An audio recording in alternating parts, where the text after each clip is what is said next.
Hello guys, welcome back to my channel and enjoy this fanfic part 1. Now let's start the fanfic. The villagers always called him a demon. He always assumed that this was because of the numerous pranks he had played in the past. He had played pranks on the Uchiha clan, and the Hyuga clan and numerous other clans in Konoha had been struck by the maelstrom that he was. Naruto was proud of his pranking. He was certainly able to outrun many of the villagers and the ninjas, and the situation was so bad that they had to send experienced Anbu to catch him, and yet he would manage escaping most of the time. However, this was not one of the times, but this was also not one of the times which Naruto had played a prank. This was just another day for Naruto. However, the reason why he was in the predicament he was in was lost to him. He could not for the life of him explain why there was a mob of at least 20 Konoha civilians who were now surrounding him, with murderous looks in their eyes, the same way they had looked at him for as long as Naruto could remember. This was certainly not good news for him. He would sure be sore in the morning tomorrow. That was another thing that Naruto could never explain. No matter what happened, he never got sick, or why any wound that was ever inflicted on him by the villagers would ever stay. They would heal almost instantly, but today it looked like the wounds were going to stay, for a long time. Naruto gulped. This was not good. He almost considered apologizing to the civilians, but he could not speak, he couldn't even move, and the expression on his face was one of sheer terror. It looked like Naruto would die young, at the age of 6. Look at the demon, one of the civilians, Naruto couldn't tell who, sneered. There were nods of agreement in the group upon hearing this. Some of them were smiling. Yeah, he thinks with that expression on his face he can actually manage to fool us and extract some sympathy from us, but the demon is wrong, the civilian sneered, while Naruto took a step back. However, the narrow alleyway in which they had cornered him was not too receptive to this. He realized that he had just stepped into a wall. There was nowhere he could go now. This demon deserves to die, said another person, and yet to Naruto it seemed as though everyone was saying it. The voices were echoing and Naruto felt something inexplicable setting in. His heart tensed and his muscles seized up. He couldn't even breathe anymore. It was almost as if time had stopped. Naruto began feeling something burning in his eyes, while one or two civilians seemed to notice the change in him. They stepped back but shrugged it off as they began closing in again. Naruto shut his eyes as they seemed to burn even more now. Naruto's mindscape. At first all Naruto could smell was the sewers, and nothing more. It almost smelled like the dank underground of Konoha did. Actually, it smelled exactly like that. Where am I? He wondered aloud, as he began fumbling in the darkness looking for a source of light that would tell him where he was better than he could right now, and yet he couldn't find any. Come closer, a voice seemed to call him, and Naruto had no other choice but to follow it. It was like he could not refuse the voice. It was filled with intent and sounded really menacing, almost as though not following it would him. He moved in the direction of the seal before coming across a giant cage with 9 bars in a center which was circular with the kanji for seal engraved on it. What the? He said to no one in particular. The eyes, the voice said, clearly coming from beyond that cage. Those eyes? I don't recall you having those eyes, the voice said, the menacing tone gone, replaced completely with a curious one. It was as though the voice was interested in him, and Naruto did not like it one bit. And then it was as though the voice had all his doubts answered. Of course, Kushina was an Uzumaki, that explains it, it seemed to say, and this caused Naruto to look at him with interest now. It was as though someone had hit him with the stomach. Kushina was an Uzumaki. That meant there had to be another family member existing somewhere. Who are you? He asked, looking in the direction of the voice, and it had taken more courage than one could think was possible for a 6-year-old boy to possess. The voice behind the bars seemed to laugh as suddenly the whole cage began illuminating. Slowly light began creeping in and Naruto could see that the thing had tails, actually 9 of them, and he looked like a fox. Kyuubi, he said stammering, as the voice began laughing in earnest. It was really dreadful. The whole place seemed to reek of evil forces while Naruto began thinking he might just pee himself. As brave as your father Naruto Uzumaki, you also seem as feisty as your mother, the voice said laughing. The laugh was less evil and seemed more jovial and genuine. Those eyes. What eyes are you talking about? Naruto asked the Kyuubi no Yoko, straightening and summoning some more of that courage, all the while cursing himself for being so foolish. However, the voice did not seem offended. The color of your eyes seems off though, it mused, while Naruto Uzumaki was trying to feel his eyes. As far as he could tell, the only thing that he found different was he seemed to see more clearly. You know my parents? He asked the fox when he sensed that it had finished laughing. Naruto felt more comfortable by the second as the intent had all but disappeared. The fox nodded. Yes, I do know of your parents, boy. Why, it was your father who put me in this god-forsaken place behind bars, the voice said as Naruto suddenly realized something. It had been the Yondaime Hokage that had defeated the fox that had attacked Konoha all those years ago, so maybe the fox was saying the Yondaime Hokage was his father. Yes, the fox said, reading Naruto's mind apparently.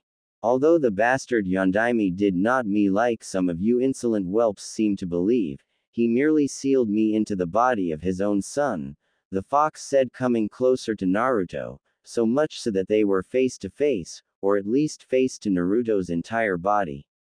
You, he finished, causing Naruto to gulp. Why you mean that the Yondaime is my father, and I have a demon inside me, is that why the villagers, he trailed off, tearing up with every word he spoke before he began crying. The crying seemed to set off a chain reaction in the whole place, as bits of the roof seemed to be falling off the roof of the cage the fox was trapped in. My father did not love me, he said, while crying at the same time. He began moving towards the seal. The villagers hate me, he said, with a bit more venom in his voice. I'll show them, he said as he ran towards the circular compartment where seal was engraved. Now Kit, wait 1 second, the fox called out to him, but Naruto was blinded by rage, and pulled off the seal. Naruto, the voice called out to him, much calmer than the one before, not even a quarter as rough as the fox's voice. Naruto, come here, the voice called out to him again. The whole place was covered in bright light, and Naruto was awestruck at what he was seeing. Standing in front of him was a tall blonde man. The resemblance was uncanny and eerie, it almost looked like it was a grown-up version of himself. The man was wearing a long cloak which had, Yondaime Hokage, written on it. Naruto realized who it was. You, he said, causing the Hokage to smile. It was just like Naruto's smiles, but Naruto did not know that. Yes, it's your father. Before he could finish the sentence, however, he was punched in the stomach by Naruto, which knocked the wind out of him and brought him to his knees. The man got up and smiled. I deserved that, he said, causing Naruto to get a funny look on his face, one of extreme puzzlement. It also seemed to calm him down. Why? Naruto asked him. The man smiled. It was unfair, wasn't it? Why I had to seal the damn fox in you. But Naruto, there was no way to beat him. The only way I could have done it was by sealing it in someone. However, I couldn't just go and ask for a baby. It had to be someone I trusted, and there was only one person I trusted enough to keep the fox in the seal, and that was you, he said, pointing a finger at him. Trusted? Why would you trust someone to seal a demon in them? Naruto asked his father, who just smiled. Of course, my son is too young to understand all this, that is why the seal was almost taken off. However, I will explain it to you, he said. Naruto nodded. You see, he continued, there are 9-tailed beasts in this world, and the Kyuubi is one of them. These beasts are sealed in a person, and this person is called a Jinchuriki, he said. The power of human sacrifice, he said, explaining the meaning of the term to Naruto.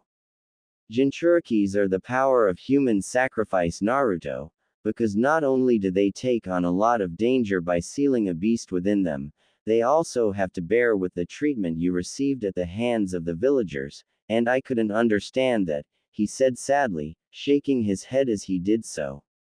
What does that mean? Naruto said, sitting down and crossing his legs. Listening to his father like a child listens to a fairy tale. I expected the villagers to treat you like a hero, for you made an ultimate sacrifice by holding the Kyuubi within yourself, but they saw you for what you held inside you, not what you actually are.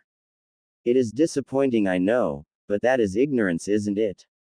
He asked Naruto, who nodded. The villagers really did not know any better. Naruto, the trust I have in you was the fact that you could control what is inside you, so that one day you may use the power as a shinobi of Konoha, he said, smiling. Naruto nodded. Wasn't that his dream? It had always been that way. Naruto, I love you, and so did your mother. We are proud of you and we will always watch you from above, trust me on this. I will fix the seal this time, but this is the last time I do this, he said, causing Naruto to nod. Now, I have some time left, I think I should figure out those eyes of yours, he said, and Naruto wondered what was wrong. This was the second person, although calling the Kyuubi a person would be stretching it, had told him his eyes were different. Suddenly a mirror materialized in front of him. He walked up to the mirror and looked at his reflection. His eyes were different. There was a ripple-like pattern around the pupil and the iris and sclera were a red color. That is the Rinnegan, Naruto, and strangely enough I think I know what caused you to have the Rinnegan, his father said as Naruto stared transfixed at the mirror. Naruto, he said slowly. Naruto turned around. Do you know the basics of channeling chakra? He asked him. Naruto nodded. He smiled. Good, his father said as he began rubbing his hair. Why don't you relax and withdraw all chakra? He asked Naruto, who nodded and turned to the mirror while calming down and withdrawing the chakra from his body. His eyes returned to their normal piercing blue color. His father smiled. What do you know? You have my eyes too, he said, causing Naruto to smile. Dad, why do I have this Rinnegan thing? He asked his father, who looked pensive upon being asked that question. I think we need the fox to explain that question to us, he said, as the bright light immediately receded and they were back in the familiar dark and smelly sewer again. Yondaime, a voice screamed, intent flaring, causing Naruto to feel unsettled again. However, his father held his hand, stabilizing him immediately. Come here, you insolent human, how dare you? Shut up, his father screamed, and that earned Naruto's respect. He was petrified of the damn thing, but his father was having a shouting match, and the Kyuubi was actually listening. I know you were not in control of yourself, but I had to do what I had to do, so stop shouting at me and listen and explain why he has these eyes. The fox smiled. The Sage of Six Paths possessed that dojutsu and only a person with Uchiha and Senju chakra can unlock the Rinnegan, it said. That is correct, but where is the Uchiha chakra from? He asked the fox. You know, the person who took control of me, after you freed me from it, I was left with some traces of that infernal chakra of the Uchihas. It was not enough to control me again, but it was there. Today it melded with the Kitsu Uzumaki chakra, which is a clan that is related to the Senjus and my first ever host itself, it said. No wonder he unlocked the Rinnegan, and I can even explain why the Rinnegan is slightly different for him, that is because of my own chakra, it finished. You mean to say some of that Uchiha chakra was mixed with your own and leaked into Naruto's chakra stream, mixing with his normal chakra and thus giving him a Rinnegan that is different and is something he can deactivate?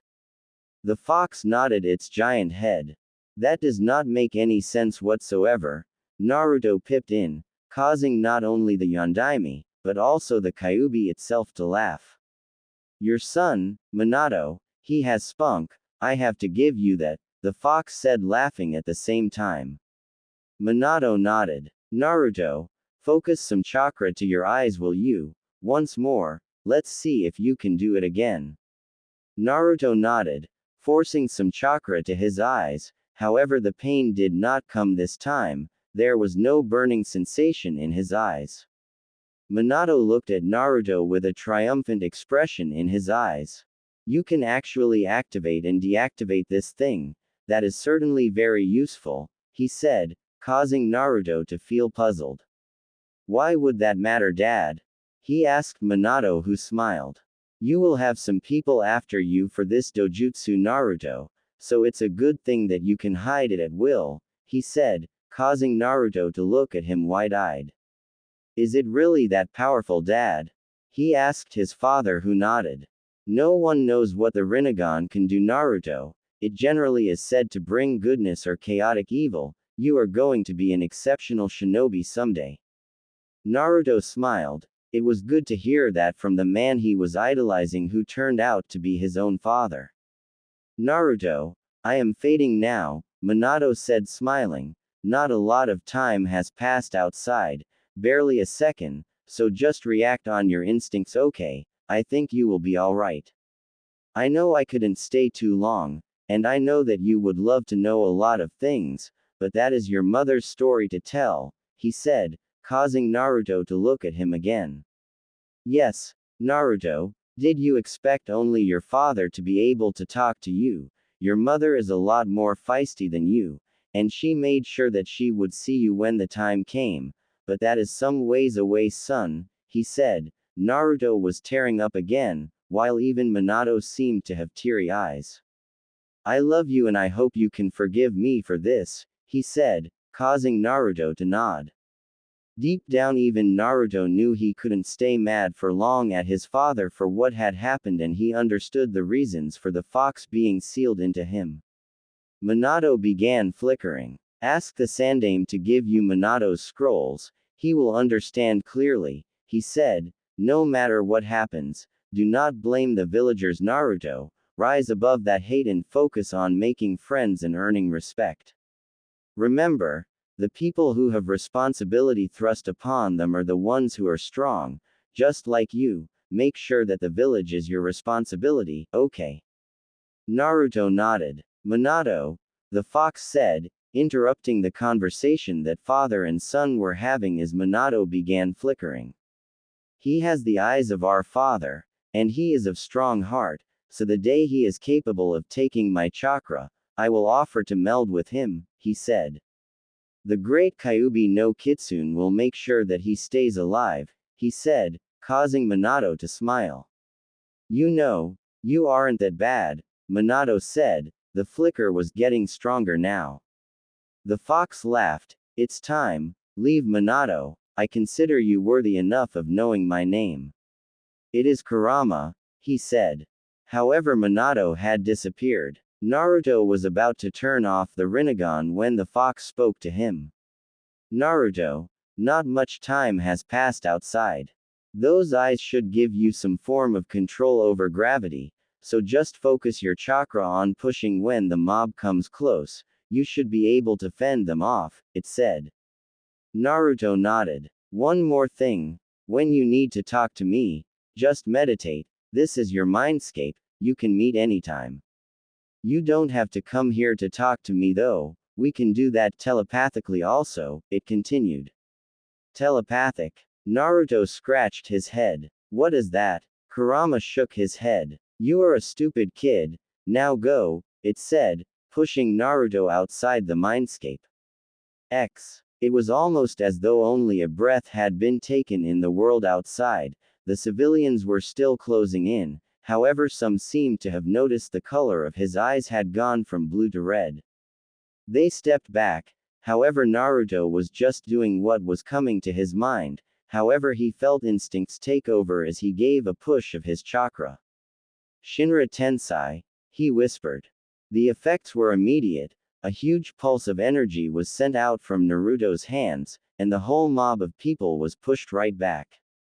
Naruto cringed as he saw a person hit his head against the wall. The narrow alleyway had become wide as the walls surrounding them had been destroyed.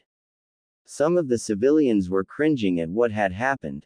There were moans of pain heard from some sides as Naruto realized that while he might not be as tired as he looked, there was a lot of things that had happened and everything had changed. He sighed as he fainted, deactivating his dojutsu as he did so. Weasel of the Anbu had seen villagers lying about in pain. He did not know what had happened.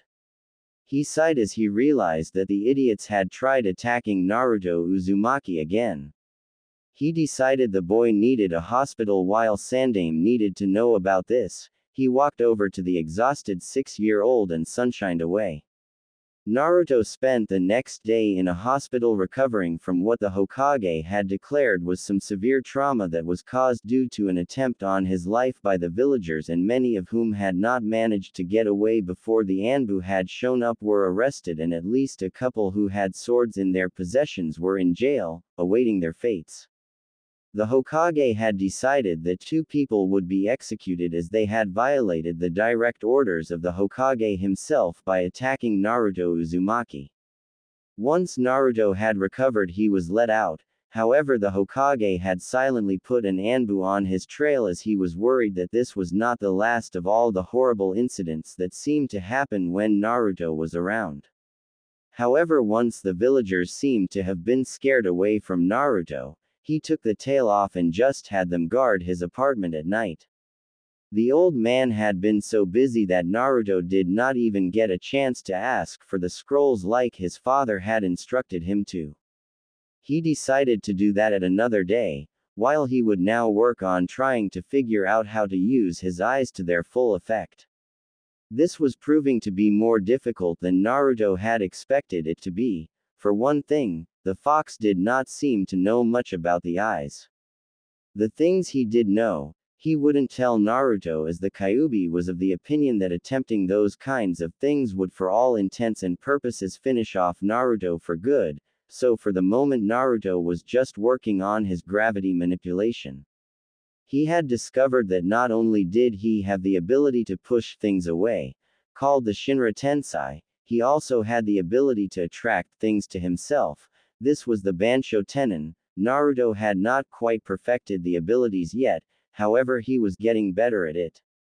Presently he was training with his gravity manipulation. The fox had him go away from the village as he did not want anyone to know about the powers his container had. Naruto had decided that this was a good plan of action as this would keep people in the dark. He was also sure that the attempts on taking his life would escalate if he was found to be so powerful, and those eyes of his would be hunted down. Even the old man was not told of those eyes. Naruto couldn't ever use those eyes in the village because the fox had detected something that had been watching them and had deemed it not safe enough to be trusted, so that had put a rest to Naruto's aim of showing off his talents to anyone in the academy. The academy was another cause of concern. August had approached and they were in the 2nd year of studies. There would be only 4 more years before Naruto would be able to participate in missions and would finally take a shot at accomplishing his dream of becoming Hokage. However, the teachers, he realized, were the real problem. Not only had they discriminated in their opinions of him, he wasn't really thought by anyone. All of them just ignored him when he tried some sort of a prank, or they just let him do his own thing. No one cared if he showed up or not. No one cared if he slept in class.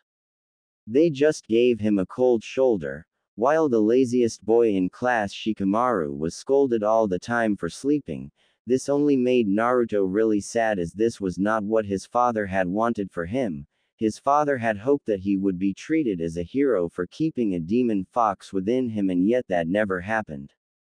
Instead, he was just ignored and not acknowledged or helped. Oh man, he thought. If they knew who my father was, I bet they wouldn't treat me like the way they do now.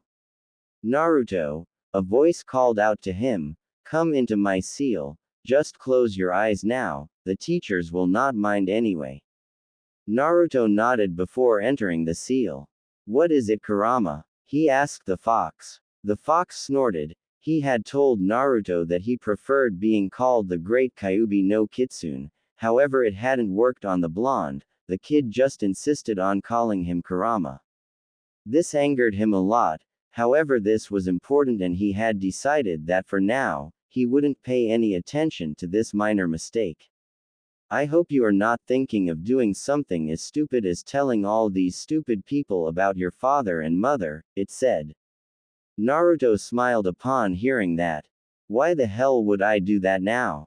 I am not dumb, Kurama, which is surprising because just a few days ago I would not be able to say that about myself, he said, shrugging. What do you mean, Kit?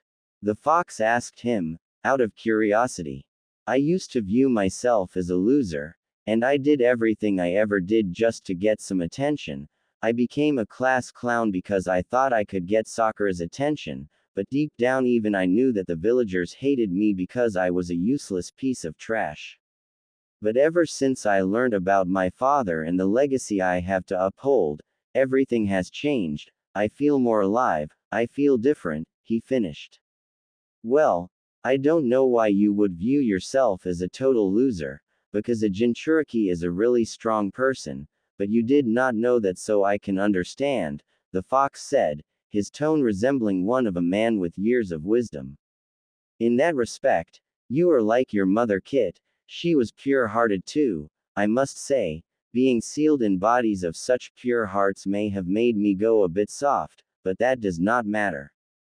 This was another thing that had bothered Naruto. His mother, according to Kyuubi, had been a Jinchuriki herself. However, every day Naruto asked Kurama what had happened and how he had broken free. The fox just shrugged as he could not remember a single thing. Naruto sighed, as he would have loved to know what had happened.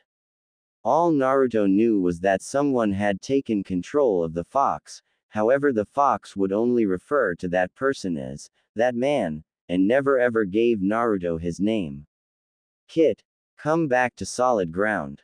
I wanted to talk to you about something, the fox said. Naruto sat down, eager to listen to what it was the fox wanted to say to him. The Rinnegan you have is slightly mutated thanks to my chakra. For example, you are capable of turning it on or off at will, which is a big gift. The eyes itself do not drain your chakra in a noticeable way, so I guess you are okay there. You are also able to harness all the 5 basic elements. Naruto smiled. He had remembered that day. The fox had him steal some chakra-conductive paper from the hands of one of the Chunin. The paper had then split into 5. One part was wrinkled, the other was wet, another had turned to dust, another had burned, and the last one was slashed to bits. When Naruto had channeled chakra through those papers, this indicated that he had all the 5 natures. He was also capable of using these elements without the Rinnegan activated. The fox had explained this by suggesting that the eyes had changed his genetic makeup, which was the point he was going to get to now. Now, you must remember how I had you train in your water element, as I remember your mother training with it, he said. Naruto nodded.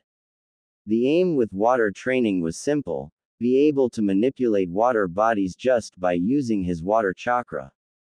He was asked to go to a pond and try and work on it. However, he had not had much success. He had barely been able to summon the water chakra to do it. Instead of being able to extract torrents of water as he had hoped, he only managed to get some drops out. Kurama had told him that this would take some time as nature manipulation is hard. Kurama himself had never ever needed to use nature manipulation, as he had only one move, the tailed beast bomb, which did not need any nature manipulation, so Kurama did not have any idea as to how to do it. He only remembered Kushina using the training. Well, Kit, I think the genetic chakra you have is changing, thanks to using the water chakra you have, the fox said. What does that mean? Naruto asked him. Well, Kit, the first ever Hokage of Konohagakure, Hashirama Senju was capable of using wood release, which was the combination of water and earth natures. This was because when he was born, his genetic chakras had mixed up, thus giving another kind of chakra, the wood chakra. Now, thanks to my own chakra mutating the Rinnegan, the genetics of yours have changed drastically, but I think that thanks to you harnessing the water chakra you have, it has begun mixing with all the other elements in your body. The process is slow and will take a long time to actually complete, about 5 to 6 years. However, the more you use the chakras, the more you should be able to mix them with each other, and thus you are more likely to be able to use those special elements, the fox said. Naruto stared at the fox open-mouthed. You mean to say that I will be able to use wood release if I train in water chakra? The fox nodded. Basically, it's like ramen. Now ramen has noodles and broth. Noodles and broth both taste good separately, but they get better when they combine, don't they? Now, similarly, by using the water chakra you have, you are forcing the chakras to combine, and thanks to your redefined genetic makeup, this is not going to affect you in the way it should have. Generally, combining nature chakras blows up in one's face. I have heard that some have died trying to force it, but my chakra seems to have made you immune to it. Now, if only. The fox paused when he realized that Naruto was not concentrating anymore. As a matter of fact, Naruto was drooling.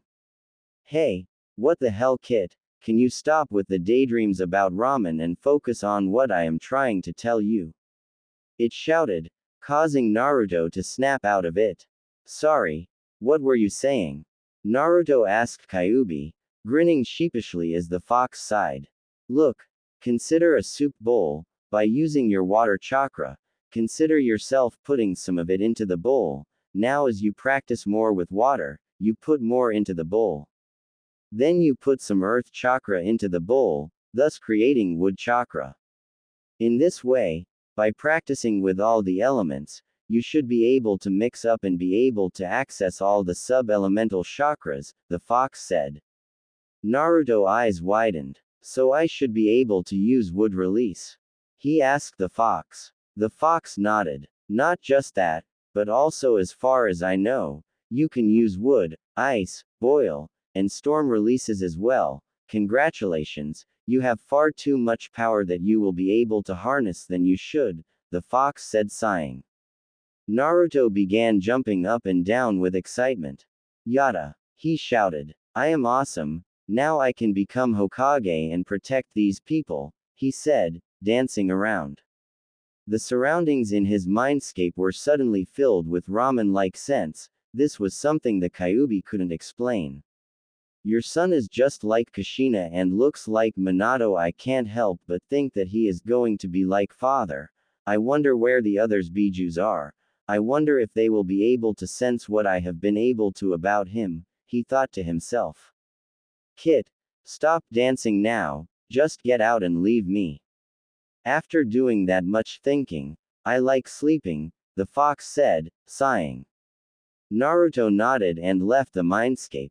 Naruto returned to the mortal plane from his mindscape and opened his eyes. Looking around, he realized that something was not right. Everyone in the class was looking at him. Naruto gulped as he turned, only to be met by the gaze of their new Chunin instructor for the next few years. His name was Iruka Umino. Naruto sighed. This instructor was not looking too happy about Naruto napping, but he knew that just like every other instructor he ever had, this one would just ignore him too. However, that did not happen. Naruto Uzumaki, Iruka shouted, if I catch you asleep in my class again, I will hit you harder, Iruka said, threateningly. Harder than what? Naruto asked, genuinely curious. Harder than this, Iruka said, before bonking Naruto on the head and leaving him with a lump. The class laughed while even Iruka seemed to have cracked up a little at the scene that had ensued. This guy is different, Naruto thought. He actually did something. He acknowledged me. Wonder why he did that. I mean, he had taught us before, so why was he so concerned about me sleeping now? I wonder what is up. He mused, scratching his head. Now focus in class, Naruto. This is very important, he said. Naruto sighed, and decided to act like the class clown again, as this was going to be his mask for the next few years. This is all useless, Iruka-sensei. Come on and teach us some jutsus so that I can defeat the Hokage, Naruto said, pumping his fists up and down. Iruka sighed. Naruto, you are too young to actually learn jutsu, but by listening to the theory of it all you will be able to learn it better, so just do as I say and it will be alright, okay? Iruka asked Naruto, who nodded. As if a baka like you can learn anything, a certain pink-haired girl who Naruto thought he had liked screeched. Naruto sighed. He had to be in fake love with her for the next few years. What a drag, he thought, doing his best Shikamaru lazy face at Sakura instead of pouting while the class laughed. Not only was he forced to bear some humiliation, he was also going to have to concentrate in class, and he did not like this one bit. He decided that it was time to zone out and began daydreaming about all that he would kick when he had mastered the wood style. Naruto had managed sneaking out of Mizuki-sensei's class later on in the day. After Iruka's class was over, Naruto had been so bored that he had to sneak out. He had been thinking about going to the ramen store when he saw a grown man who had really bushy eyebrows and was wearing a green-colored bodysuit. This man looked extremely creepy, but even then, Naruto had to admit that he looked strong. There was another boy who had bushy brows and was wearing a blue-colored shirt and pants. Naruto found this eerie resemblance between the two people really creepy, and so he had to do it. Who are you? The little boy had asked the man, who smiled and began posing enthusiastically.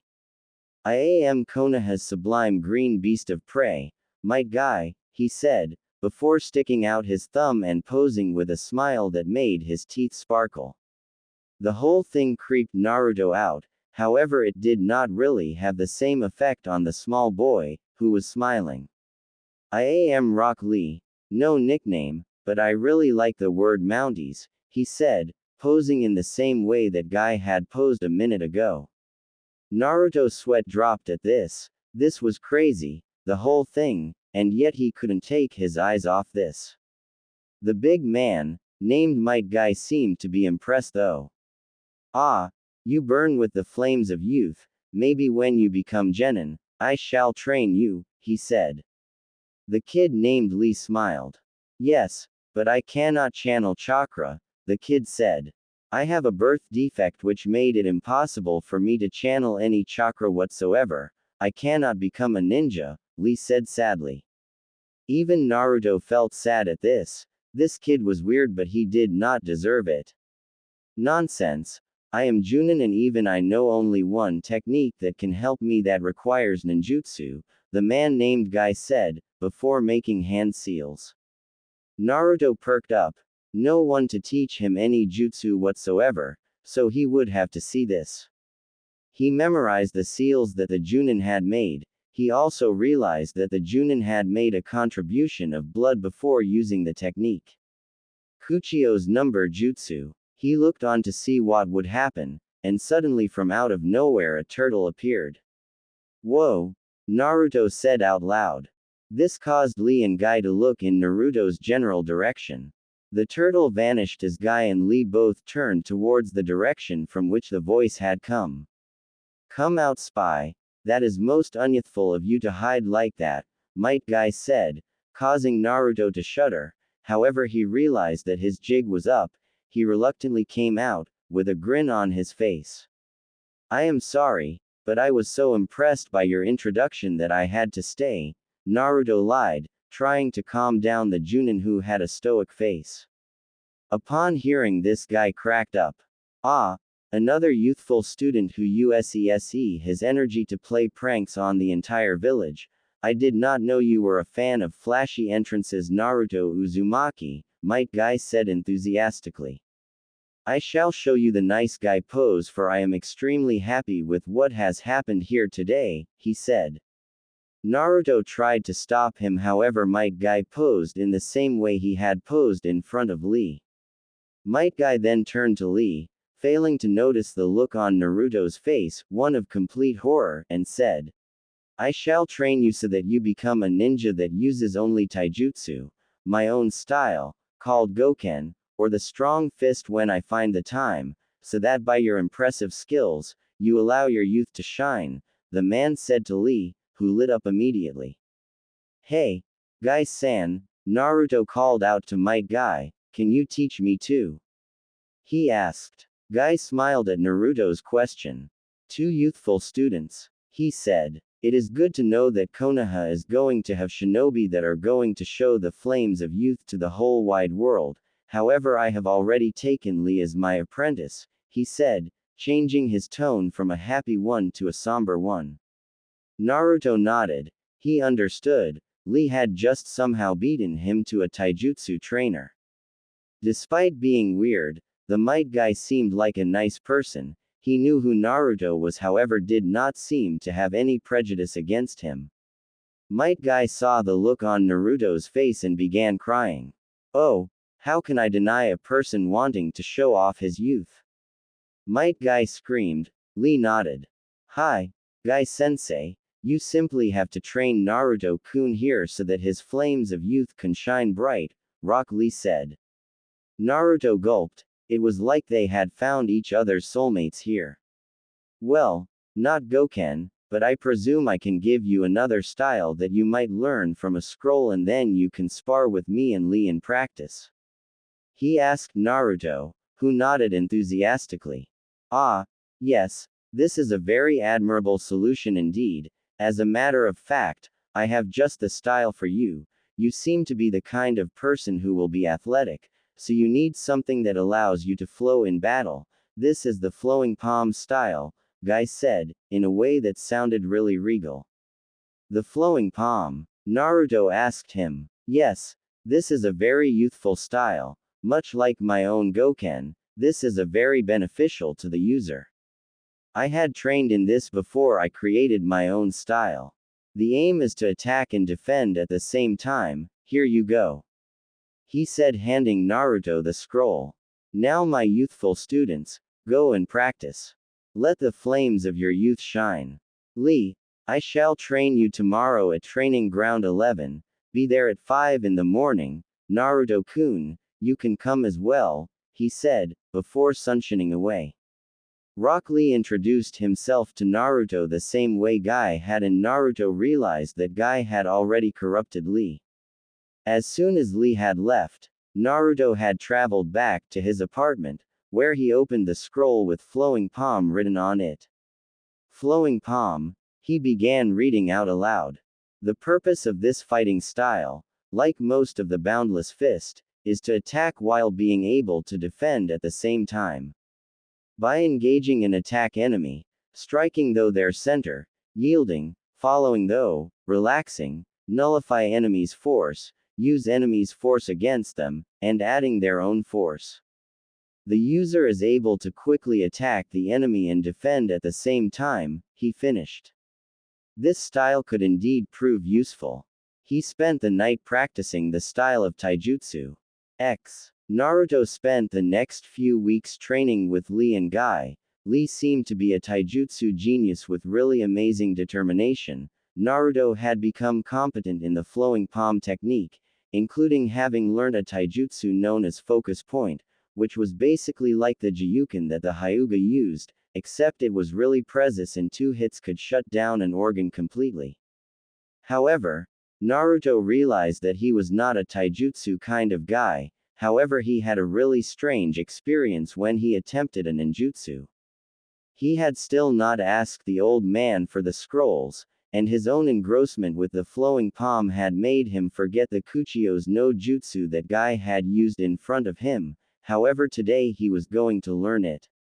No one had told him that a contract was needed to summon the animals, and he had a smed that the jutsu summoned turtles, or maybe it summoned whatever the user was thinking of.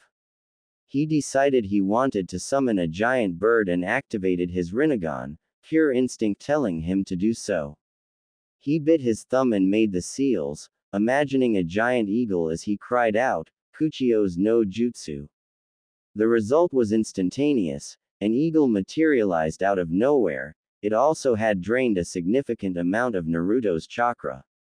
Naruto still had plenty, but he looked at the eagle in a strange fashion. How do I tell you what to do? He asked the eagle. Kit, came Kyuubi's voice from within the mindscape.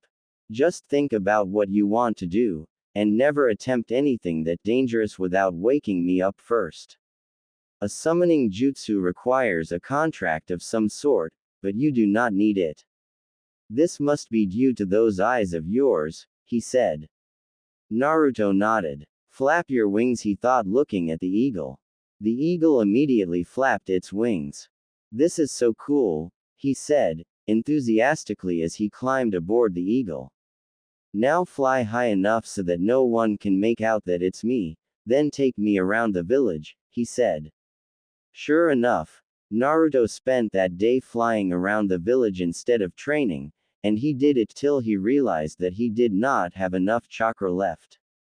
The eagle vanished as soon as he hit ground and Naruto slumped over, unconscious.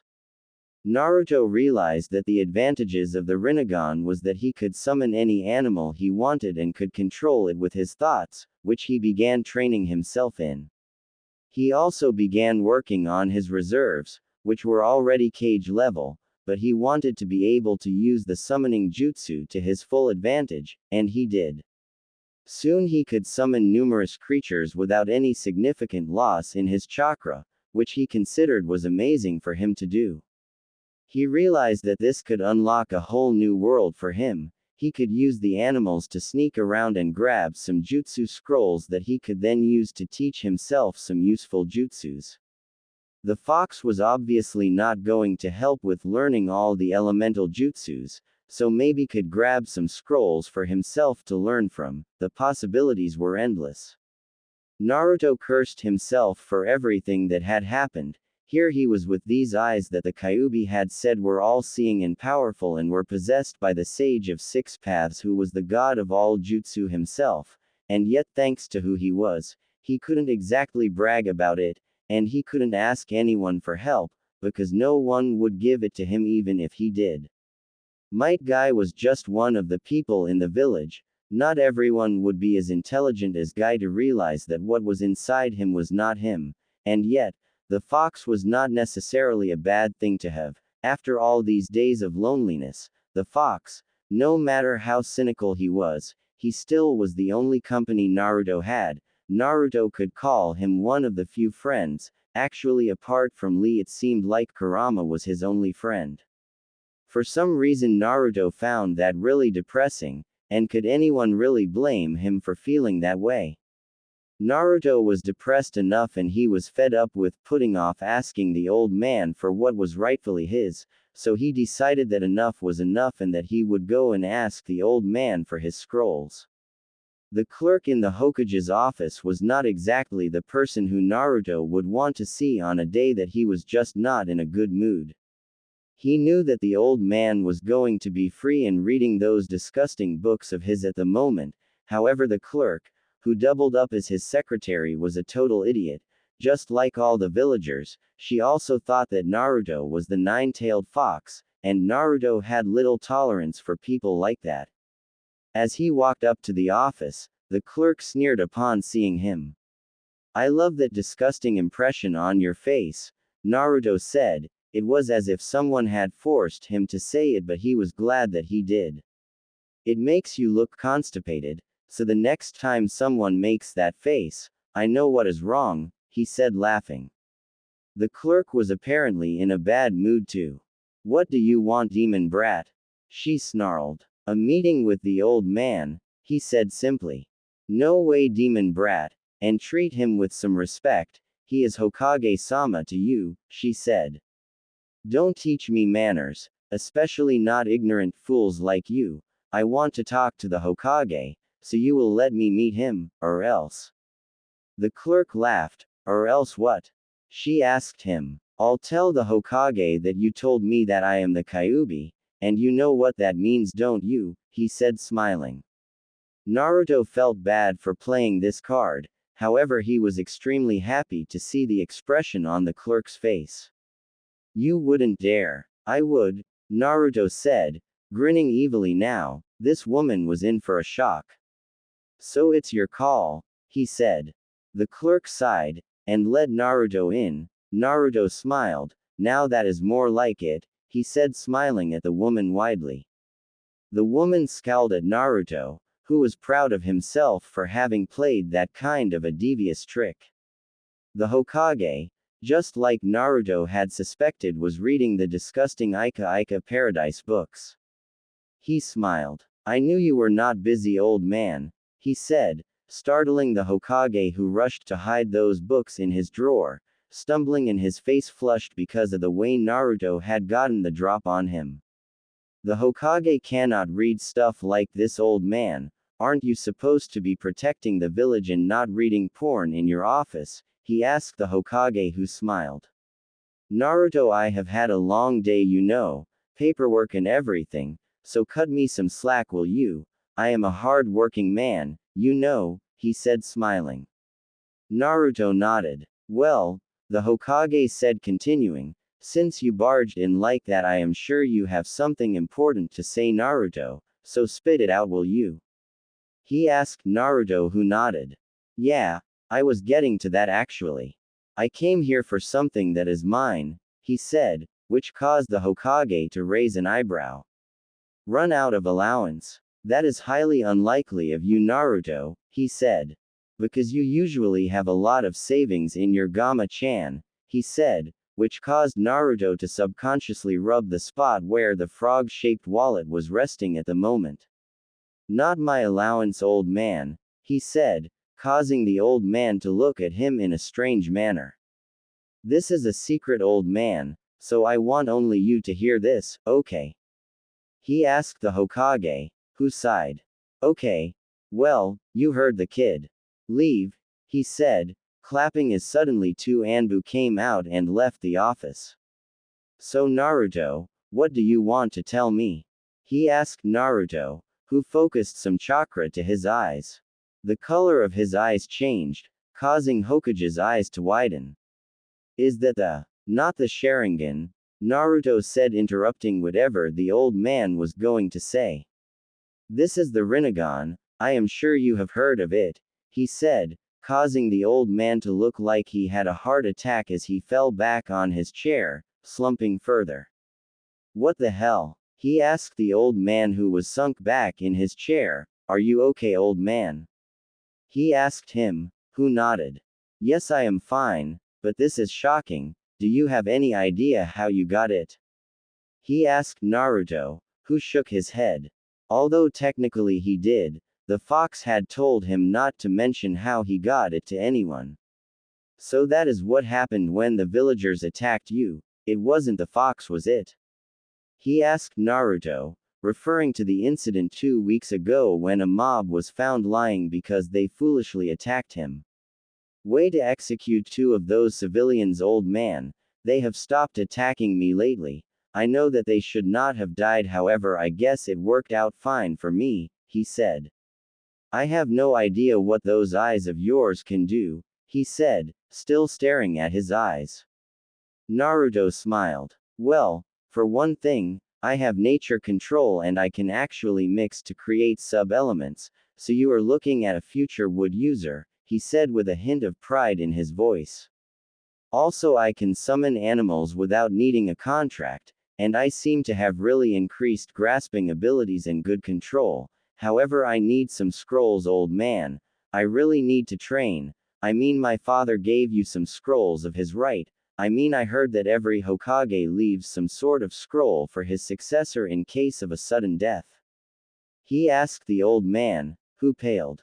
Yes, I know my father is the Yondaime. To think about it, the resemblance is really uncanny, isn't it? He asked the old man. I am sorry, Naruto, I would have told you, but. Save it, old man. I know you did it to protect me, I can understand, but you can make it up to me by giving me the scrolls my father left, for me, he said. He then told the Hokage about everything that had happened the day the mob had attacked him. The old man nodded. Well, there are some things that you are not really ready for yet, but if you say that you have some good chakra control, I think I will give you this, he said, pulling out a scroll from the shelf behind him which had the kanji for spiral on it. This is your father's prized technique. It is an A-rank jutsu known as the Rinnegan. Your father had created this jutsu and it took him 3 years to do it, but I think you will be able to do it faster than that, he said, smiling as he gave Naruto the scroll. It's a blood scroll. Only someone with the DNA of your father running through his veins could open that. Try it, he said. Naruto bit his thumb and put some blood in the scroll, which opened instantly. So I need some water balloons and air balloons, what the hell? He said, looking at the Hokage. It involves shape manipulation of chakra. You rotate the chakra with speed fast enough that can drill through almost anything, he said, smiling at Naruto's expression. So this is the kind of jutsu my dad made, huh? He asked the Hokage, who nodded. I also have something else I would like you to start. Seeing that you are the son of your father and mother, I will give you this, he said, pulling out a green book. On the book was written, The Basics of Sealing Arts. Fuinjutsu is a very intricate art, Naruto. However, both of your parents were extremely good at it, and it runs in your blood, so I need you to read this, he said. Naruto nodded. This was gold. He was getting a lot of stuff from the Hokage. Now I am sure you are aware of the high chakra reserves your tenant brings, that along with possessing the Rinnegan gives you reserves that are probably higher than me, so I can help you with something that will speed your training, he said to Naruto, who looked like a sponge at the moment, just absorbing everything that had happened up to this point. This is the Kage Bunshin no Jutsu. It is a Junin-level jutsu that creates solid clones, he said, writing down the hand seals. You should be able to make hundreds of clones thanks to your reserves, and get this, whatever your clones experience, you get back. So you can see the potential in training with the clones, he said. Naruto was wide-eyed. It was like the eyes of his had left him with a quest for knowledge. This is amazing, old man, he said, literally jumping up and down in his seat as the Hokage smiled at him. This was the enthusiasm he wished Kakashi would show. The Junin was always late for each and every mission that he was assigned. Well, I think you should leave and get to training, however do not miss your academy classes, he said, which caused Naruto to groan. The next 2 months were great for Naruto. He learned the shadow clones in less than an hour, which was surprising, and he could make at least 1,000 clones, which Naruto would then split. He began practicing the flowing palm with about 100 clones. The other clones worked on the Rasengan. According to his father's scroll, he had worked on completing the Rasengan by mixing it with his nature manipulation, however he had not been able to do it. Naruto, on the other hand, had asked the Hokage about nature manipulation, and the Hokage had given him a scroll which gave him the details on wind nature manipulation. Using his clones, he had managed cutting the leaf, however he could not find any waterfall to cut, so the training had been put on hold. However, the water training had been going along nicely. After managing to manipulate water bodies to fill a bottle, Naruto and his clones worked on the creation of torrents. He then began practicing on this relentlessly, and he had pretty much gotten the whole exercise down. Kurama had told him that thanks to the use of wind and water chakra, Naruto had finally managed creating some ice chakra. Thanks to the chakras mixing, Kurama had told him that by using the clones, he had speeded up the whole process. Naruto had found himself creating some ice by freezing the moisture around him, however he had no ideas as to how he would go about using the ice in a jutsu. Kurama had told him to read up on hand seals and how he could use it to manipulate the whole nature of ice. Apart from training for ice, wind and water, Naruto had also been reading up on sealing, and realized that he took to sealing like a fish takes to water. He had already finished reading the book twice over and had begun working on his own ink. Sealing arts involved mixing ink with chakra and creating his own language of sealing. Any seal master was supposed to have his own brand of seals. Naruto had already done a lot of work, including some exploding seals that would not allow anyone but himself to enter his apartment without blowing themselves up. However, Naruto still got a lot of mean looks from the villagers. Even at the academy, all the girls were into Sasuke Uchiha, which really infuriated him. The fangirls were infuriating beyond measure. They all seemed to only screech and do nothing else. However, there was one experience with a fangirl that left a really bad taste in Naruto's mouth. This was one day after the academy when Naruto was reading the book on intermediate sealing arts. He had only recently acquired the book and was very happy to have found it. He was reading on how to place seals on people without using ink when he found the book snatched from his hands by Sakura Haruno. "Give me my book back," he said, looking at Sakura, who was now peering at the book she had snatched from Naruto. "No," she said. "A baka like you does not deserve to know about Fuinjutsu, only Sasuke-kun may read about it," she said. "Give me my book back," he said, not in a mood for any of this. However, Sakura refused. "No, only Sasuke-kun may have it," she said, taking off with his book. Naruto sighed as he activated his Rinnegan. "Bansho Tenin," he called out as Sakura came flying right back at Naruto, who deactivated his eyes immediately. Naruto now had Sakura by the grasp of her hair and pulled on it, causing Sakura to cry out in pain. Naruto felt bad at doing this, but he decided that the stupid fangirl needed to learn a lesson. "Give me that book, or I will cut all your hair and show it to Sasuke-kun, you know how he does not like short hair, right?"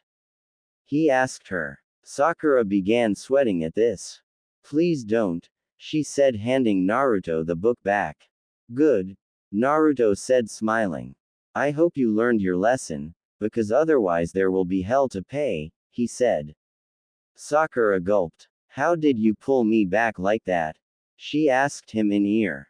Naruto smiled. "I used a rope," he said, lying. However, the girl was stupid enough to believe it. "Ninja rope?" she asked him. "Yes," he said. "You wanna give some to Sasuke-kun?"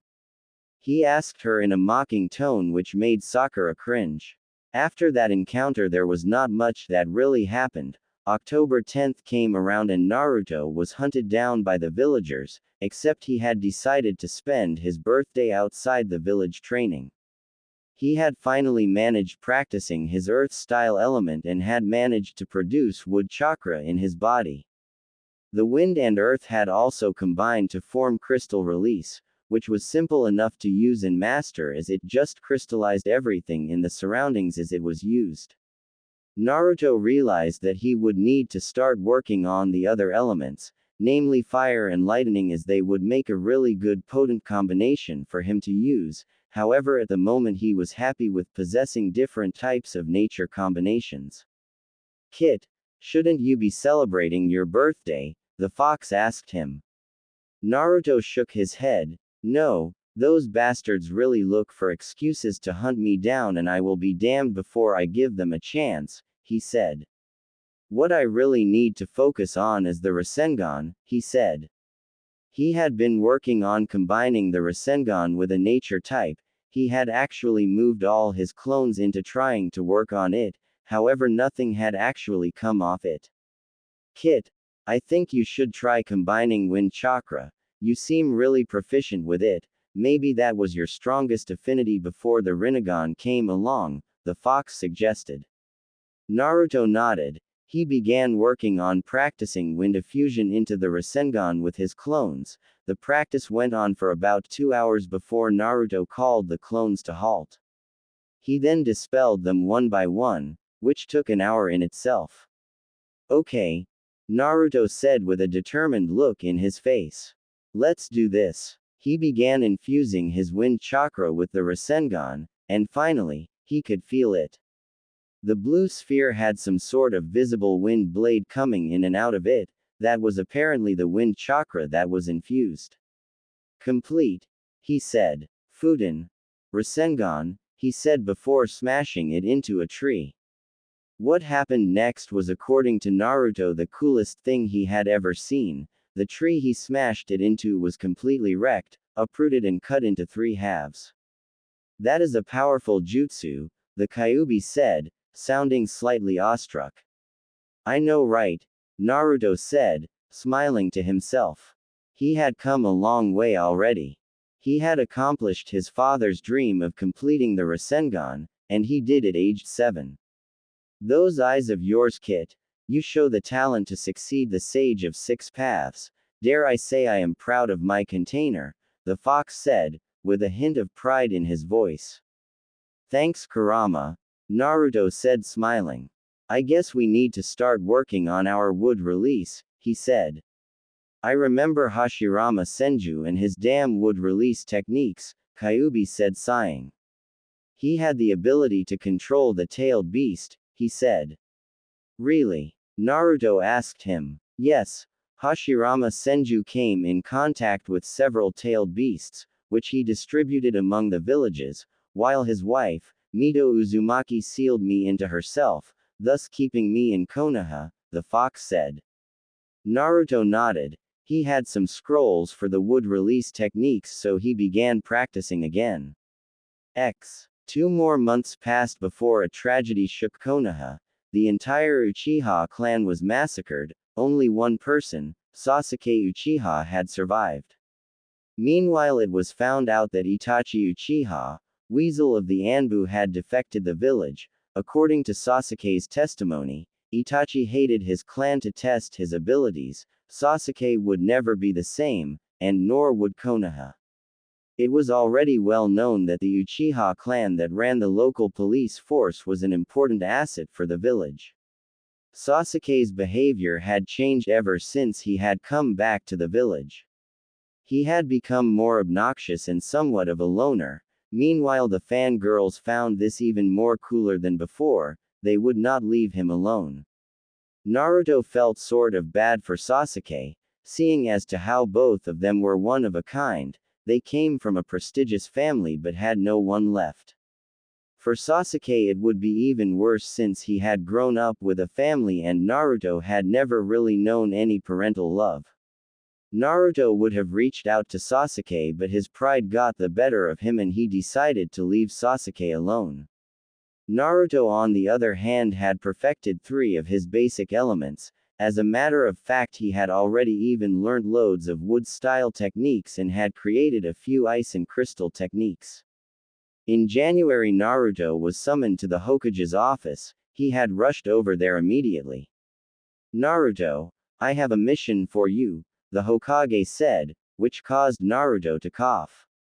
Mission? He asked the Hokage. Yes, the old man nodded. You will go to Uzushigakure, the village from where your clan hailed, and you will be going with one of my own students, he said. The window opened to reveal a tall white-haired man with markings on his face. Naruto looked at the person who had gravity-defying hair standing in front of him. The great toad sage Jiraiya? He asked him incredulously. Jiraiya nodded. That is right, he said. I am the great sage of Konoha, one of the legendary 3, he said dramatically. The legendary 3 jokers? Naruto asked him, at which Jiraiya face faulted. Damn it, brat, you ruined my entrance, he said. There will be hell to pay for this, he said. Shut up, you old geezer, Naruto shot back at him, not caring if this guy was a toad sage or a legend. He was irritating as all hell. Sarutobi watched the scene in front of him with amusement. It reminded him of when Jiraiya first met Kushina. she had treated him the same way Naruto was treating him now. He has come a long way already, Kushina, Sarutobi thought, smiling as Naruto and Jiraiya continued their back and forth. You would be proud of him. Pervy sage, Naruto said. I have seen you before. When I was 4, you were peeping in the women's section of the hot spring, and then somebody caught you and you had to run away, he said, laughing at Jiraiya, who had a scowl on his face. Don't call me that brat, he said with a pout, but Naruto had no intention of stopping with the ribbing. He continued until Sarutobi had enough. Okay, Sarutobi said, interrupting their volley. I am tired of this now. Naruto, will you listen to this mission I have for you? He asked Naruto, who nodded. Sorry, old man, it's just that this pervy sage is a real idiot, he said, sighing. And I thought you interrupted my training just so I could meet this man here, he said. Sarutobi smiled. Jiraiya can be like that, but I am getting to my point now, Sarutobi said. Now Naruto, Sarutobi continued when he realized that there wouldn't be any further interruptions.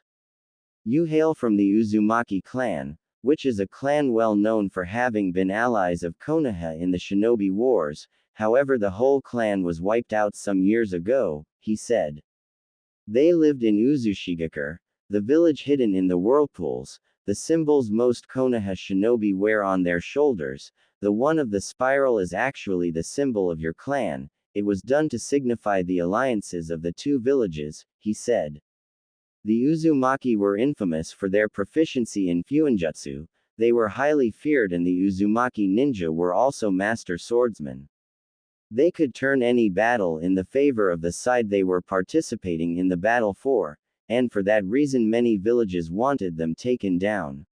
They did that by allying against your village. Iwa, Kiri and Kumo were all involved in the taking down of your village.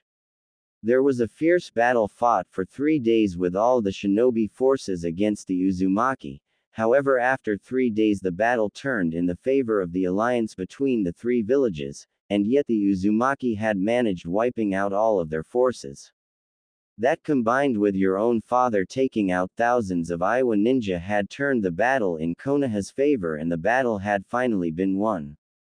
Sarutobi finished. Naruto smiled. It was good to know where he got all his determination from.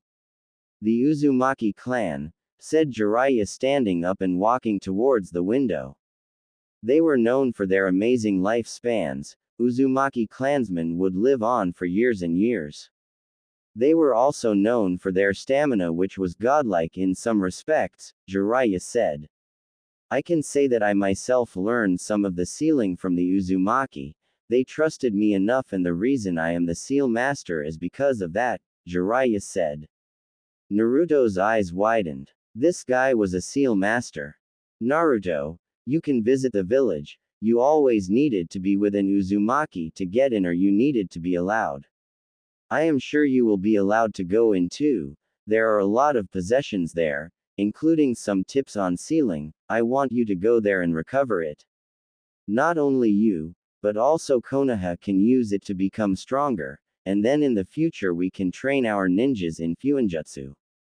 There is also a high probability that there might be some weapons there. You can pick one to train with, Sarutobi said, smiling. Naruto grinned. Maybe he could find a cool sword to fight with. He had always wanted one, and now he could have one. Really, old man? He asked Sarutobi, who nodded. Yes, finally I can have a sword for myself, Naruto said, pumping his fists in the air. Jiraiya smiled. Don't get too excited, brat. I am accompanying you, and I will train you, Jiraiya said in the same pompous tone that he had taken on when he had first met Naruto. Naruto scowled. Oh yeah, you don't need to. I can train by myself, he said to Jiraiya, who sighed. Naruto, Sarutobi said. Are you sure that is a good idea? I mean, he did train your father, he told Naruto. Naruto looked at Jiraiya with a funny expression which made Jiraiya feel like a monkey in the zoo. What are you looking at? He asked Naruto. Are you telling the truth, old man? This pervert taught my father. He asked Sarutobi, who nodded. Jiraiya sighed. You know, you might think I am an incompetent loser, but I am actually pretty strong. Your father was one of my most promising students, he said, sighing. He had a future till the Kyuubi attacked, Jiraiya said sadly. Do you know? He continued. You were named by me. He asked Naruto, whose eyes widened again. Yes, Jiraiya said, smiling at Naruto's expression. You were the name of the lead character in my book, The Tale of the Utterly Gutsy Shinobi, he said, taking out a green-colored book and tossing it to Naruto, who caught it. This book was horrible, it barely sold. No wonder I had to write Ika Ika, he said, sighing. Naruto stiffened. This guy wrote those books. I did not know you had such a tough life, kid. I mean, the one time I visited the village after you were born was to deliver a report, and I didn't even meet Sensei, he said sadly. But now that I am here, he said, his tone doing a complete changeover, I will train you in your father's technique, the Rinnegan, he said, flashing a smile. I learned that already, Naruto said, which caused Jiraiya to fall over. What the hell? Jiraiya asked Sarutobi. This kid learned the Rinnegan at 7 years of age, now you will tell me he completed the technique too, Jiraiya said, at which Sarutobi nodded. As a matter of fact, he said, smiling, he did. Jiraiya was completely shocked at this. He could not believe it. This kid had completed the Rinnegan, something he himself couldn't do. Naruto, Sarutobi said. Channel some chakra to your eyes, he said. Naruto nodded and did what was asked of him. No way that is, Jiraiya said, stammering. The Rinnegan, Sarutobi said simply. Yes, but it looks different. Is that because of the fox? He asked Sarutobi, who nodded. That is what Kurama says it is, Naruto said. Kurama? Jiraiya asked him. Oh yeah, Kyuubi's real name is Kurama, cute huh? He asked Jiraiya, who stared open-mouthed at Naruto like he was some kind of an alien. Listen, you two catch up at Ichiraku Ramen Bar, I have loads of work to do, he said, dismissing both of them. Leave for the village tomorrow, it's in the land of whirlpools, not too far away from the land of the waves, he said. Jiraiya has been there so he knows where it is, he said. Naruto nodded. The two soon left the office, leaving Sarutobi with his paperwork. Does anybody have the cheat code to beat paperwork? He thought to himself, sighing as he went on with his routine.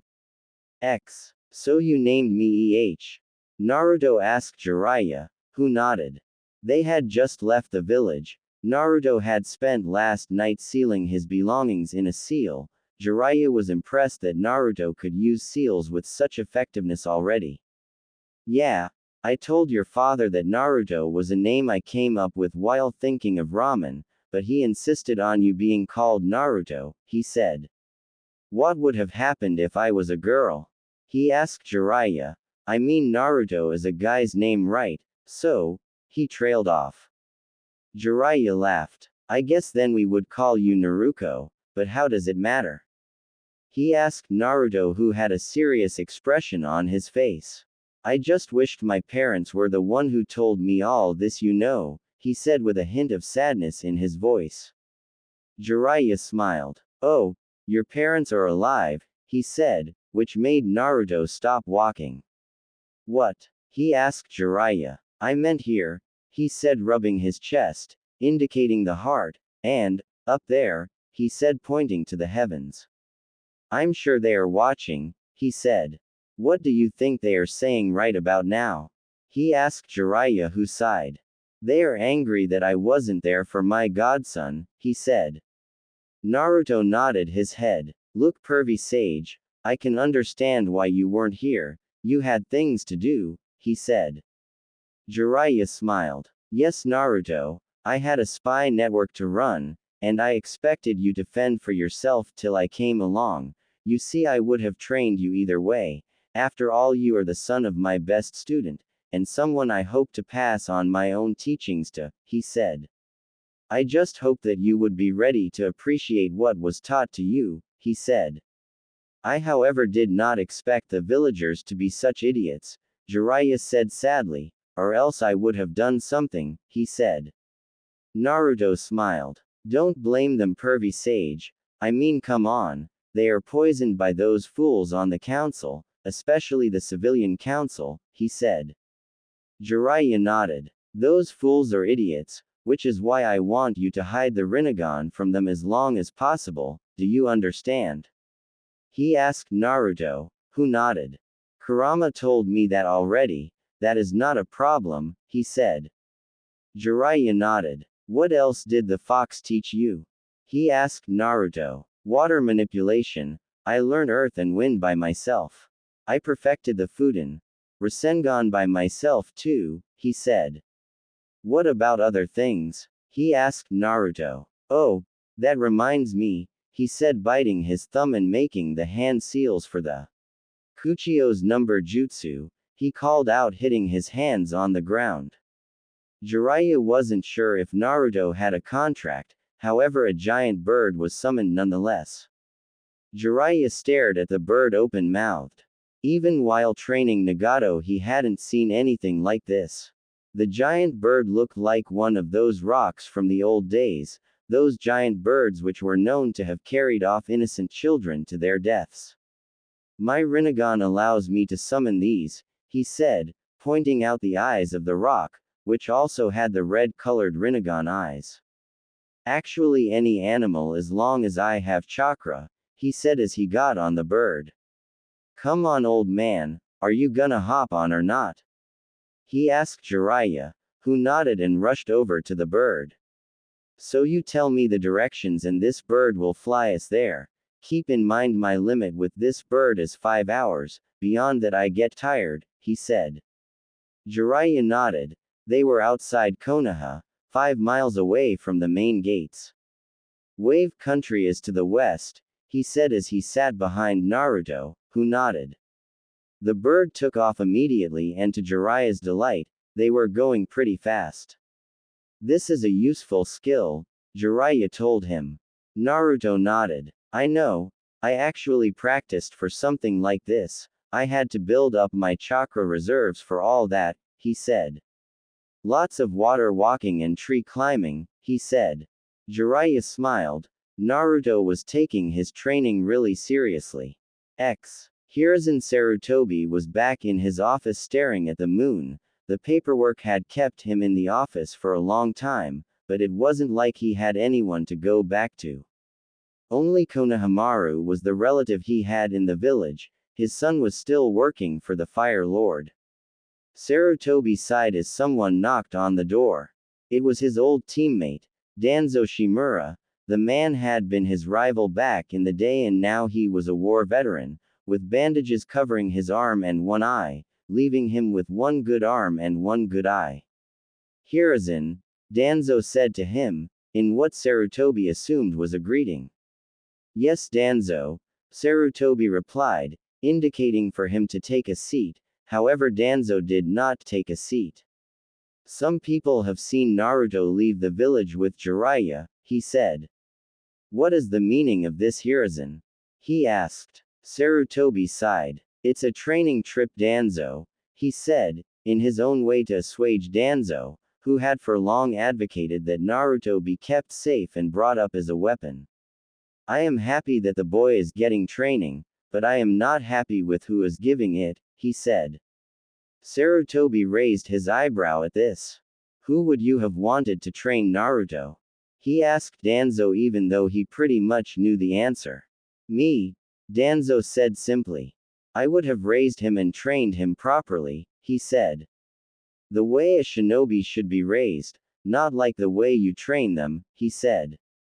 Sarutobi stood up, clearly angry. Danzo took a step back. Don't think that I don't know what you would have done to him, it would have been just like all the other ninjas in your route, he said, practically spitting out every word. Hiruzen, Danzo said. Your method was Tobirama sensei's method, Sarutobi said. Don't tell me that you are that willing to disobey your own sensei, he said. Well, I want the good of the village Hiruzen, just like you. But I think my way is better, he said, before turning around and walking away. Sarutobi sighed. This was a perfect way to end what was already a really bad day. The fates were against him today. Naruto and Jiraiya had already reached the wave country 4 hours by taking flight, much to Jiraiya's delight. However, much to Jiraiya's chagrin, there was also no bathhouse, because of the poor economic conditions of the country. Even the Lord of Wave Country was practically a pauper. The problem was thanks to the precarious position of the country. The country used to be prosperous thanks to the number of ports they had. However, much recently, a shipping magnate called Gato had taken over the one remaining port of Wave Country and thus shut out the whole place. This led to all prices shooting up and poverty becoming commonplace. Also, all bathhouses were stopped as people did not have money to spend in them. Many women had been forced into prostitution thanks to the poor economic conditions. However, Jiraiya assured himself that he would not stay too long. He was leaving as soon as he got a ship that could take Naruto and him to the whirlpool. They were staying in a beaten-up rest house that was far more expensive than Konoha would have, but it would have to suffice. Naruto had just returned from taking a walk around the village and he was not looking very happy. Man, I thought my life was hard. These orphans really have it bad here, Naruto said, wiping his forehead before taking a sip of what he thought was water before he spit it out. Arg, what the hell is this? He asked, thrusting the bottle in Jiraiya's direction, causing the white-haired man to laugh. That is sake. You are too young to understand the good things in life, boy, Jiraiya said, smiling. Naruto scowled. Yeah, right. Well, these orphans don't understand the good things in life either, he said seriously. The economic situation in this country is not very good, Naruto, but there isn't much you can do about it, at least not now, he said. Naruto nodded. I wish I could do something, to ease the pain, Naruto said. Jiraiya nodded. I felt the same way too, Naruto. But there are some things that a person can never ever change. You have to give them time, they sort themselves out eventually, he said. I guess you are right, pervy sage, he said, causing Jiraiya to hang his head down. I told you to not call me that, he said, but Naruto shook his head. Never gonna stop calling you what you are, pervy sage, he said again, this time stressing on the words pervy and sage. Jiraiya decided he needed to drop this topic. Okay, brat. We have to move now. Let's get to the port, he said. Naruto nodded before beginning to seal everything they had unpacked. Soon they were on their way to the port. Naruto looked around the city. The poverty in this area was rampant, and there was almost nothing he could do about it. He still thought back to his own life, and he could sympathize with these people. They had gone through what he had gone through, except there wasn't an entire village that was after the lives of any of these orphans, while Naruto was ostracized because he contained something that reminded the village of all the destruction and death that had been caused due to it. At least no one here has to be accused of being a demon, he thought as he saw a boy and a girl fighting over a rice cake. Naruto's heart sunk as the boy decided to break the ball in half and give it to the girl. At least they knew the importance of sharing something. He wished someone had done that for him when he was struggling. Maybe someone could have helped him out whenever he was troubled by anything. But he wasn't that lucky. Soon they reached one of the small docks. There they saw a tall man and another old man who was bespectacled and looked and smelt drunk. I am looking for a boat that can take us to the whirlpool that is not too far away from here, Jiraiya said, looking at the two men. The taller man stepped forward and spoke up. I am sorry, but I do not row. I am a farmer and my father is a bridge builder. However, I have a friend who can take you there, he said in an apologetic tone. That's all right. I don't mind at all, Jiraiya said. The taller man began walking towards one of the other boats on the dock when the drunken spectacled man stopped him. Kaiza, for all we know these could be Gato's men, he said. Why should we help them? The man named Kaiza shook his head. Father, looks like you have had too much to drink. Tsunami will be unhappy again, he said. The old man shook his head and moved away, grumbling as he did so. Kaiza came back 5 minutes later with a man in the hat. This man here is good, he will take you to your destination, but be careful, do not venture in the whirlpool. Many people have died trying to go there. There is an island near the whirlpool which is the only safe place, he said. The rower stepped forward and shook Jiraiya's hand. It will be a pleasure to take you there, he said. Jiraiya nodded. If you don't mind me asking, why do you want to go there anyway? Kaiza asked Jiraiya. I am sorry but that is confidential, he said.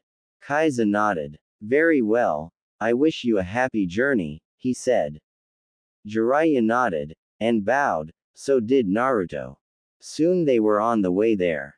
You know, pervy sage, maybe we could have flown there. This boat thing wouldn't have been necessary, Naruto said. Naruto, it would be impossible flying there, because of the mist that surrounds the place, Jiraiya said. Mist?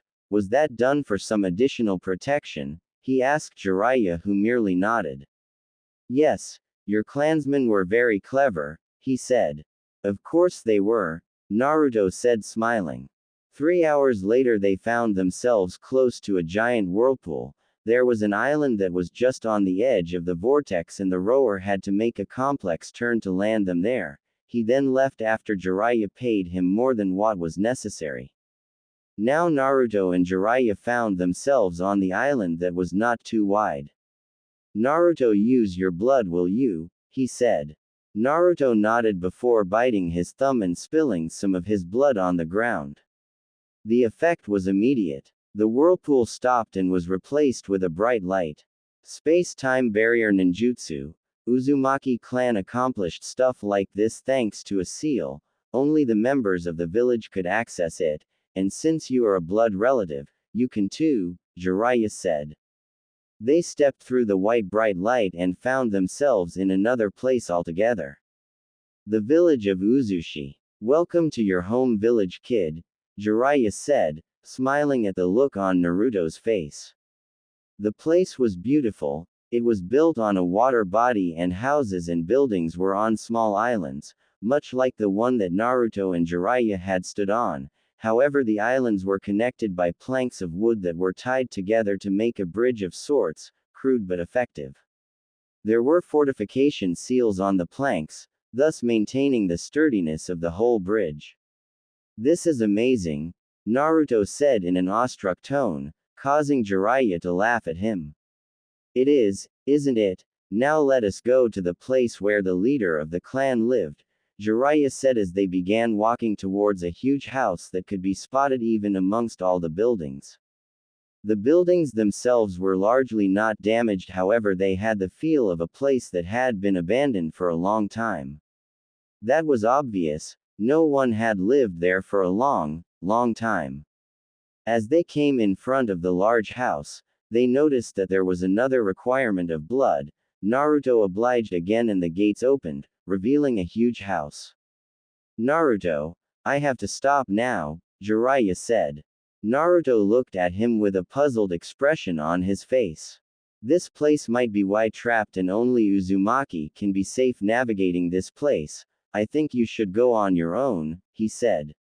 Naruto nodded before leaving. Naruto explored the whole place and there was not much of note, except that he really liked the way the place was designed. However, he found a diary in one of the rooms and flipped open a page.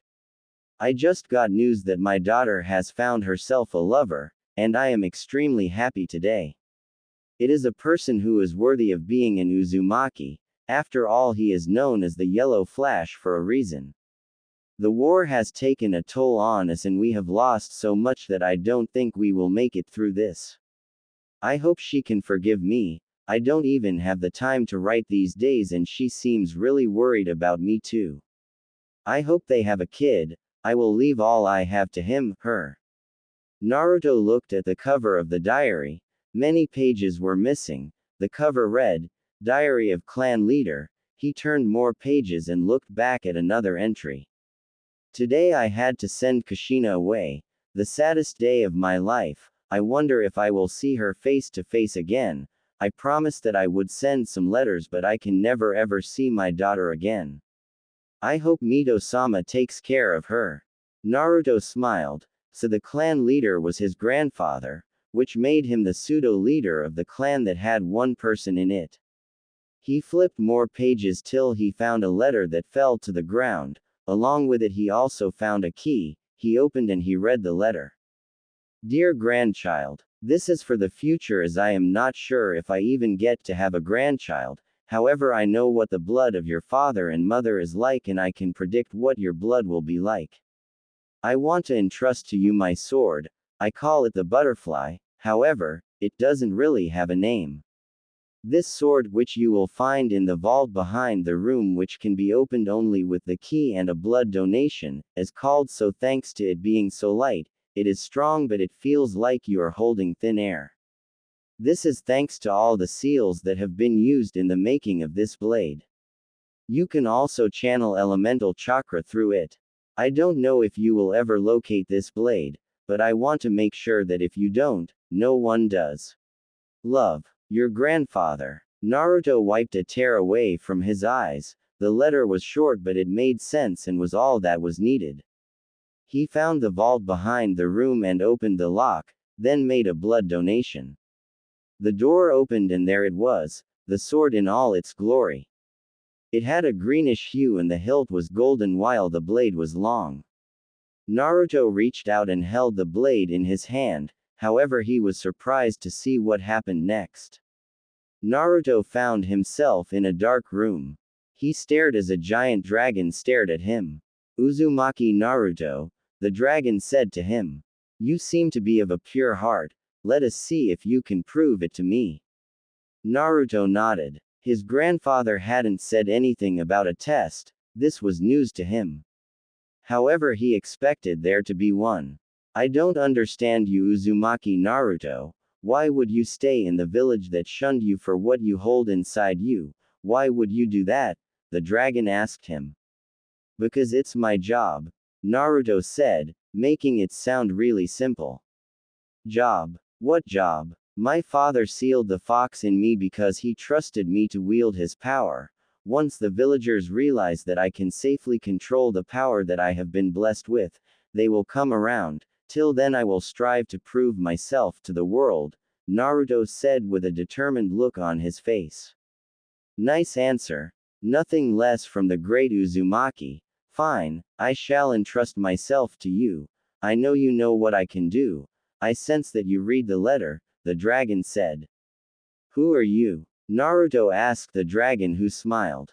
The personification of the sword in your hand. As you can see, I take the appearance of a dragon, Naruto-sama. Now it's time to return to the ordinary plane, it said. Naruto found himself back in familiar surroundings. However, he realized that he could hold the sword and he waved it around. It felt really light. It was like he was moving air with his hands. He decided to channel some chakra through it. He tried wind first and realized that the sword was elongated. He yelped in delight. He had a really useful weapon. And also a very cool one. The sword of the butterfly, huh? He wondered out loud. Actually, I like being called something cooler. Like the dragon wrath, came the sound from the sword. What the hell? Even the sword can talk? Naruto asked, looking at the sword. It's called sentience. Look it up in the dictionary, brat. I know what sentience is, Naruto scoffed, to which the sword let out a small, shocking, which pissed off Naruto. I had to pick up a sentient sword, didn't I? He said, furious with himself. Actually, it's good to have a sword to talk to. It can teach you kenjutsu and other techniques. And also, no one can ever take the sword away from you till you are alive. I see to people like that, only you may carry it, and if you have given permission to someone else, that person may also carry it, however only you may use me in battle, the sword said. Only I can hear you right. Naruto asked it. The sword would have face-palmed if it was possible. So, sword, tell me about my grandpa, Naruto said. Are you going to call me sword? The sword asked Naruto, who nodded. That name is cooler than butterfly, although I have to question the sanity of a person who decides to name a sword that personifies dragons. Sword. But anyway, I am going off topic. Your grandfather was Takeshi Uzumaki, who was also nicknamed the Timekeeper, as he was one of the few people to have designed a seal that could alter space-time, although he had pathetic control over it. He gave birth to Kushina Uzumaki, who was chosen to be the Kyuubi Jinchuriki, just like you, the sword said. Naruto nodded. I wasn't chosen to be Jinchuriki though, my dad had to seal it in me, he said. Why? No idea. He was forced to do it, that is for sure. Someone had wrenched the control of Kyuubi and no one knows who. Apparently that secret died with my mom, and my mom as you can tell is dead, he said. So I will never ever know who did it, he said. Well, that is too bad, I presume that you will try finding out, the dragon said, which made Naruto laugh. What would my grandpa have done? He asked the sword. Uzumaki are brave and noble-hearted people. I think any Uzumaki would have wanted to find out who it was. However, before we do that, there are some things your grandfather had told me to do, the sword said. What? Your inheritance, Naruto-sama. You have a lot of it. I think you deserve it. Plus there are some books on sealing. Your grandfather knew that you would have a natural affinity to sealing, and there are some really complex ones in the vault, all of which belong to you, sword said. Lead the way, sword, Naruto said. Okay. Although Naruto-sama, maybe you shouldn't talk out loud, you have to think of me to communicate with me, otherwise people will think you have gone cuckoo, the sword said. Alright, I guess, but stop calling me Naruto-sama, it's weird. Just call me what I am, Naruto. Very well, the sword said. Naruto opened his mouth. So did Jiraiya, except Jiraiya's mouth was much, much wider than Naruto's. What the hell? Jiraiya shouted. Naruto was stunned speechless. It was an hour after Naruto had taken over his sword, and it had led him to the vault with all the seals.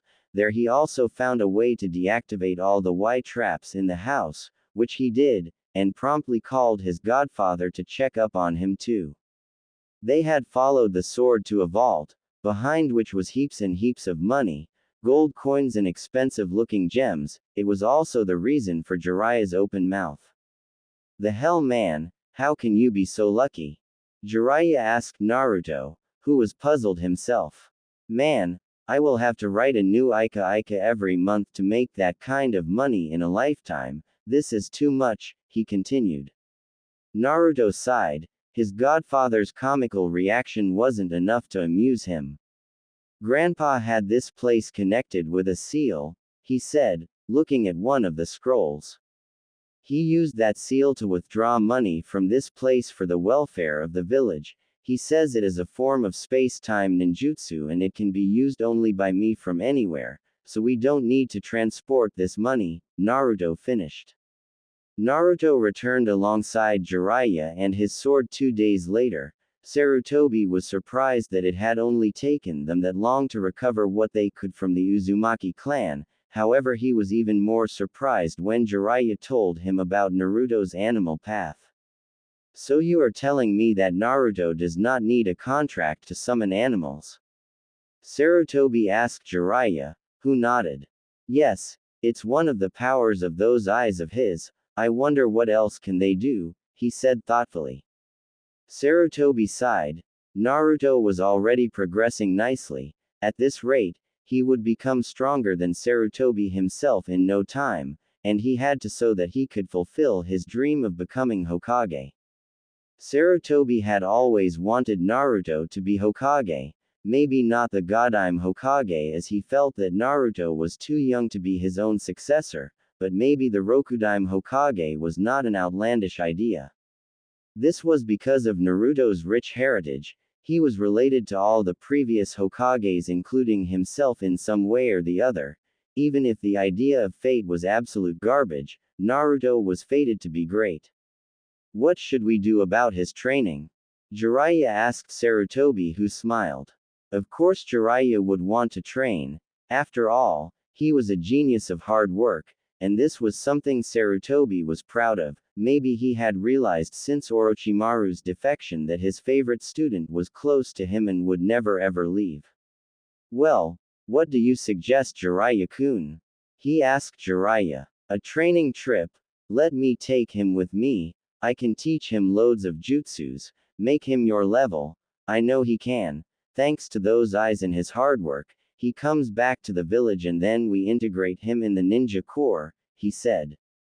Sarutobi nodded. Good idea, but, he paused. Jiraiya looked at him with curiosity. But what? I want Naruto to grow up around kids his age. I know that you will make him better, but you can leave your instructions in a sword to right. I want him to grow up here, he said. Have you gone senile, old man? Jiraiya asked Sarutobi. You want him to stay here after all this time, after all the beatings he has taken from some of those drunk villagers? You still want to keep him? Jiraiya asked him. Jiraiya-kun, try to understand, he needs to know friendship, and while I understand that you are already quite attached to the kid as he is to you, I don't think you are the kind of person Naruto needs, Sarutobi said. Friends? What friends? Jiraiya said. The parents tell kids to stay away from the demon brat, he said, spitting out the last two words. Sarutobi sighed again. Listen, Jiraiya, I want you to train him, but not outside the village. I want you to train him in here, is that clear? He asked Jiraiya, who scowled and eventually nodded. My reasons are a little selfish too, Jiraiya-kun. After all, he is like a grandchild. How can I just send him off on a training trip with a pervert and not expect him to come back a total peeping Tom? He asked, trying to lighten the mood. It worked. That brat will never be as good as me. I am a super pervert. He is nobody, Jiraiya scoffed. I think you should stick to the original schedule. 2 months after Naruto's first Chunin exams, Sarutobi said. By then the brat won't need a trip, Jiraiya said before waving his hands and leaving out of the window. Windows, Sarutobi thought before returning back to the bowels of infernal hell that was his paperwork. Naruto resumed training soon after returning. His godfather had taken his leave and run off to do some research for his next book, or whatever the hell that was. He had left Naruto with scrolls full of jutsu and it hadn't taken him long to master all of them. He found great satisfaction in having learned some of the techniques that were on there. However, the one thing he remembered was his fight with the old man Hokage himself. Flashback. It was almost night, and Jiraiya had just left the village 2 days ago. Naruto was training and had mastered most of the jutsu while the sword had also taught him, or at least instructed him without any possible way of demonstration, on how to channel chakra and hold a sword. However, just then he was visited by the old man. Ah, Naruto, how is your training? He asked him. Excellent, old man. I think I can beat you, he said smiling. Sarutobi. Ood. Really? Well, do you want to spar? Ninjutsu and taijutsu only. I am afraid I cannot really keep up with kenjutsu anymore. I am too old, plus you don't look like you can still properly use that sword, he said. Alright, let us begin. And thus it began. For Naruto, he had to prove that he was now talented, he just had to beat the Hokage. He charged towards the Hokage and began laying in some punches and kicks, all of which were blocked. The old man moved on pure instinct and yet he was blocking everything. How the hell was this even possible? Naruto-kun, he said as he blocked a palm aimed at his heart. Instinct gets better with age. When you grow up to be my age, you will know what I mean, he said, before laying in a fist of his own, which Naruto blocked. However, he stumbled, which allowed Sarutobi to lay a flurry of kicks on him. Naruto blocked all but one, which pushed him back. Naruto flipped and landed on his 2 feet. Nice, he thought as he began hand seals. Fire style. Phoenix Sage Fire, Naruto called out before blowing multiple projectiles of fire towards the old man, who made some hand seals of his own. Water style. Water Fang Bullet, he said as he himself shot out some projectiles of water from his mouth which neutralized the fire. I see you took fewer hand seals than most, that is good control Naruto-kun, he said, making Naruto smile. Well, that's not the only thing I have which is good, he said as he formed shadow clones, about 50 of them.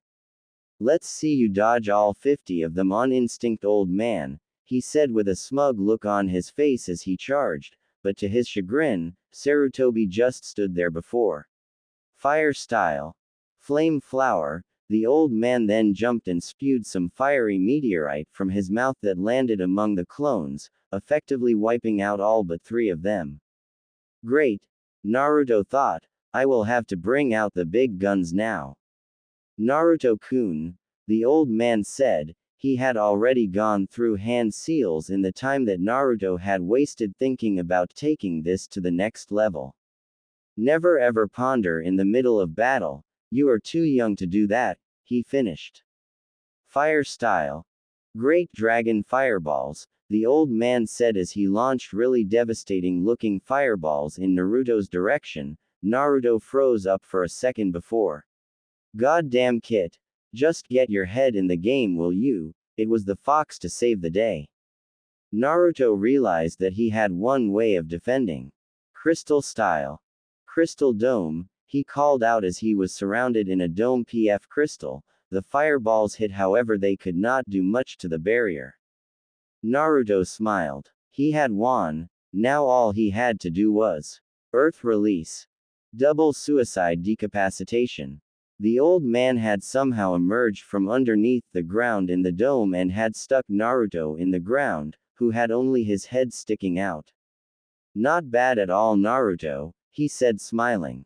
Although you are a bit green, I can tell that in a few years you can defeat me without breaking a sweat. The dome receded, as Naruto smiled. Who said I haven't beaten you now, old man? He asked him as the Naruto stuck in the ground poofed. Shadow clone. Saruobi thought as another Naruto emerged from the bushes. This is it, my instant jutsu, he said. Sarutobi's eyes widened. It took only one hand seal. What kind of control did Naruto have over this jutsu? What was he going to use? Orike no jutsu, Naruto called out as he transformed into a girl with smoke covering only the barest of her parts. Sarutobi was knocked out thanks to a nosebleed. I win, and you are a perv, Naruto thought. End flashback. Even though Naruto had technically knocked out the Hokage, he had lost, plain and simple. Any other opponent would have blown him away and he knew it.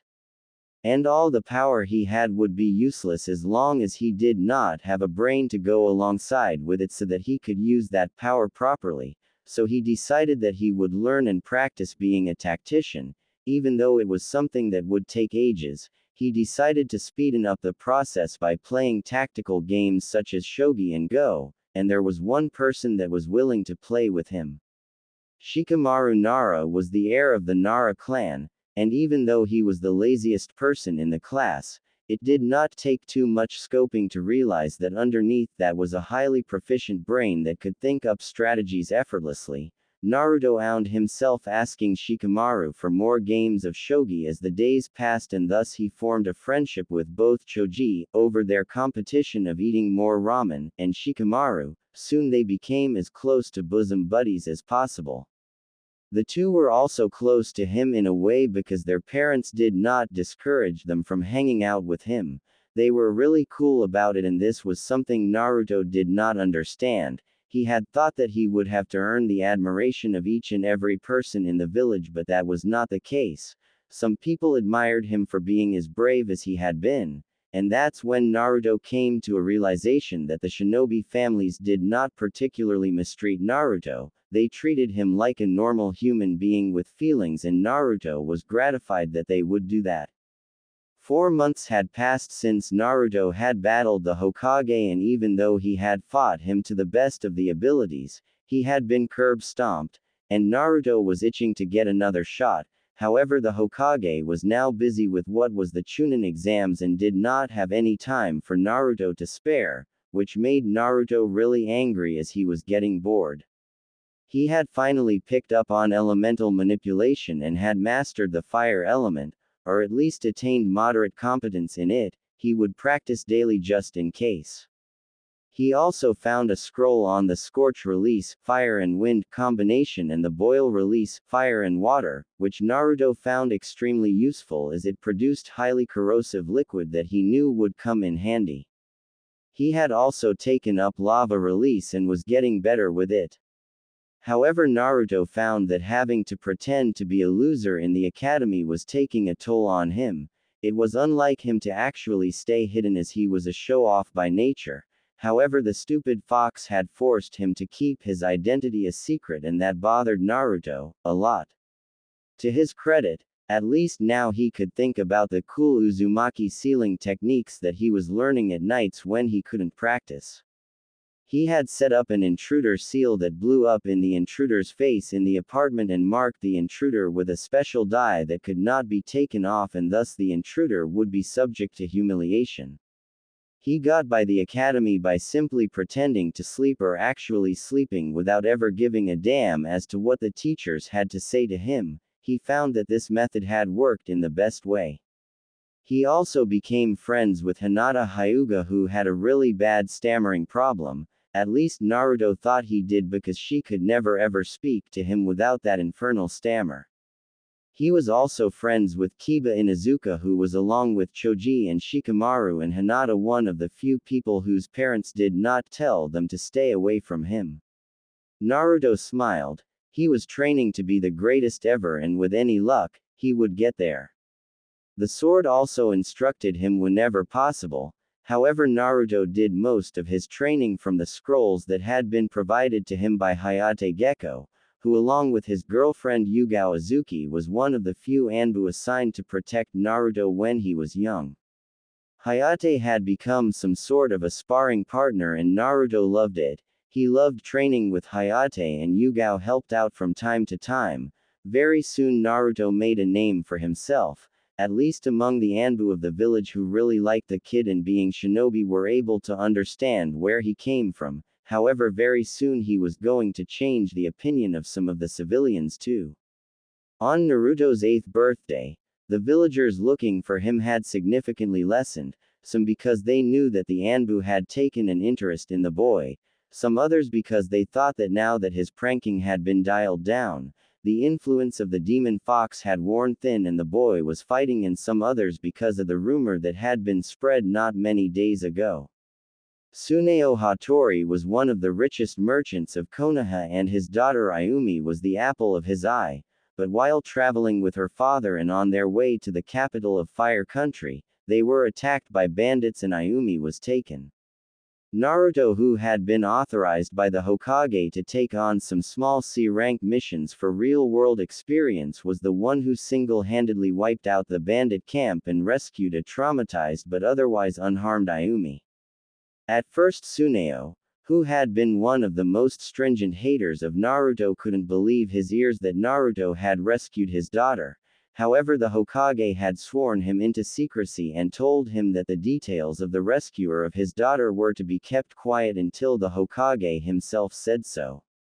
Tsuneo was happy at first, as that would mean the demon brat wouldn't be credited for his achievements. However, when he heard his daughter Ayumi speak so highly of her rescuer, he decided to see what she was talking about and visited him himself. He looked at Naruto's run-down apartment and scoffed. He couldn't believe that someone could live like this, but why would he? After all, he was born rich.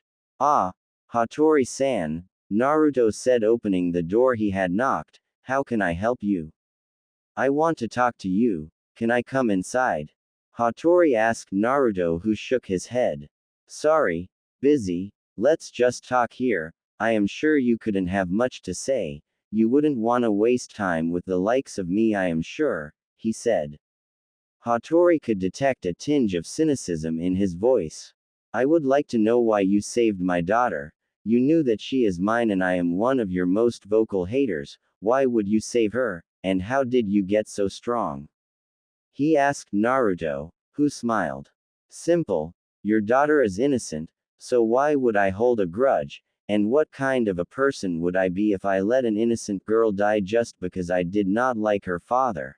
And even if it was you, I would have saved you, cause while I might not like you, I know that your business is important for the welfare of this village, and you are a member of the village yourself, so it is my duty as one of its protectors to save its members, he said simply. Hattori left soon after. However, he had a lot to think about, and the more he thought about it, the more he realized that if there really was demonic influence on the boy, he would have found his daughter dead. After all, what kind of a demon would be so kind? Hattori then visited the Hokage himself and asked him how much the seal influences Naruto, and the Hokage told him that the seal was a work of art, one of Yondaimi's greatest creations. It wouldn't just malfunction like that. Hattori had changed since then. He had become more tolerable of Naruto. He even let Ayumi visit him from time to time, and he also stopped some of the villagers from talking about him in a bad way. He also stated selling Naruto items at their ordinary price in his establishments. Soon some of the villagers came round to the fact that maybe Naruto Uzumaki was not really the demon they hated, maybe he just protected them from the demon. Hattori never told Naruto any of this. It was just one of the things that happened with time, and the people who did notice it were sure that in time, Naruto would change the opinion of every person, because he was that kind of a guy. The next few years passed in a flash. Naruto was allowed to do some more missions sparingly, they were all low risk.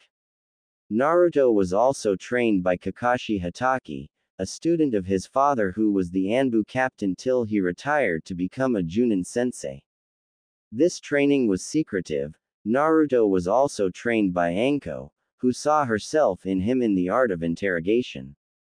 Naruto was as strong as any of the elite Junin at least by the time academy graduation exams approached, although he was forced to maintain the facade of being dead last. Naruto also became close to Iruka Umino, who he considered like a brother. Naruto was also responsible for Iruka and Anko going out as he had introduced them to each other, and through him they had become close. Naruto smiled as he thought about the day Anko first met Iruka.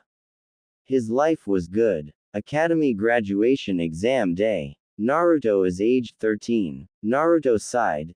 These academy exams were too easy. A stupid written test and a clone jutsu and he was through. Of course he had to just pass the written test, although he did well on the clone jutsu, and he managed passing. However, he sighed as he looked at the list. He was at the bottom. Dead last. Great. They will never let me live this down in the future, he thought, sweating as he looked at the list. Sakura was Kunoichi of the year. Thanks to her perfect written scores, Hinata and Ino were tied second. Naruto was happy for Hinata, although he could care less about Sakura and Ino. Shikamaru was just above him, and Choji and Kiba were not too far off. Shino was the second best in class. Good for him, Naruto thought. Hey Naruto, a voice called out to him. It was Mizuki, the one teacher who Naruto was sure was trying to sabotage him in the exams. Mizuki had never liked Naruto, and try as he may to actually do something, Naruto was smart enough to escape each and every time. However, now that he had passed and was no longer going to be under the eyes of Mizuki, he wondered what could Mizuki probably have to say to him. I know you feel sorry that you are dead last, but I know of some secret test, Naruto, he said to him. Naruto raised his eyebrows. What kind of test was the bastard talking about? It will promote you directly to Chunin. and it's only given to the dead last to test whether he could prove himself to the Hokage himself, he said. Naruto was puzzled. Was Mizuki expecting him to believe this? He decided he would play along. Really? He asked, slipping into his enthusiastic voice mask as he began jumping up and down like a retarded monkey. He was probably overdoing it. Later that night, at least I get to sneak past the Hokage this time, Naruto thought. So Mizuki wanted the forbidden scroll of sealing and learn a jutsu from it. Naruto decided to tell someone until the chance to learn a jutsu from the scroll came up. He couldn't pass on it. He knew he could take care of it, so he decided that the Hokage would find out. Currently he was hiding in the office, trying as hard as possible to stay hidden. Rinnegan allowed him to mask his chakra in a way that only the best of sensors could detect him. Now, time for my revenge, he thought. Over the last few years, the Hokage had defeated him in each and every spar they had ever had, much to Naruto's chagrin. However, he knew that this was all important and that the man was very, very experienced. However, in the last few months they hadn't had any spars. Gotcha! He shouted, causing the Hokage, who had just entered the room and taken a seat, to jump from his chair and turn in his direction in his stance. Naruto, you scared me, Sarutobi said, before sighing and sitting back in the chair. What the hell was that for?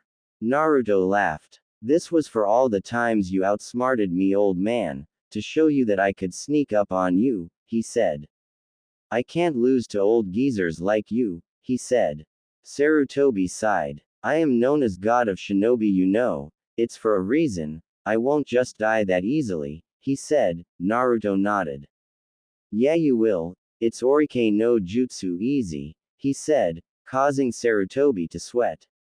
That jutsu is dangerous, he said. I am thinking of putting it in the forbidden scroll of sealing, he said. Speaking of that, Mizuki Tem says there is a test for the dead lasts in the academy, to steal the scroll of sealing and master a jutsu from it and earn promotion to Chunin. I know it's bullshit, but tell me, is it true? He asked the old man. Tch Naruto, where did you get that foul mouth? The old man asked him, and no, it's not. I think Mizuki is a traitor. It is feasible. Why don't you go ahead with it and do what he says? I am sure you will be able to apprehend him, he said. Naruto nodded. Old man, make sure you let Mizuki know that I have taken the scroll, he said. Sarutobi nodded before giving him the scroll. Naruto, be careful with that scroll. I know you are going to learn something for yourself. I advise you to think carefully before you do that. There are jutsu on there that are really dangerous, he said. Naruto nodded. Understood. I'm heading out, he said before leaving, through the window. Oh god damn it. Sarutobi sighed as he looked at the window.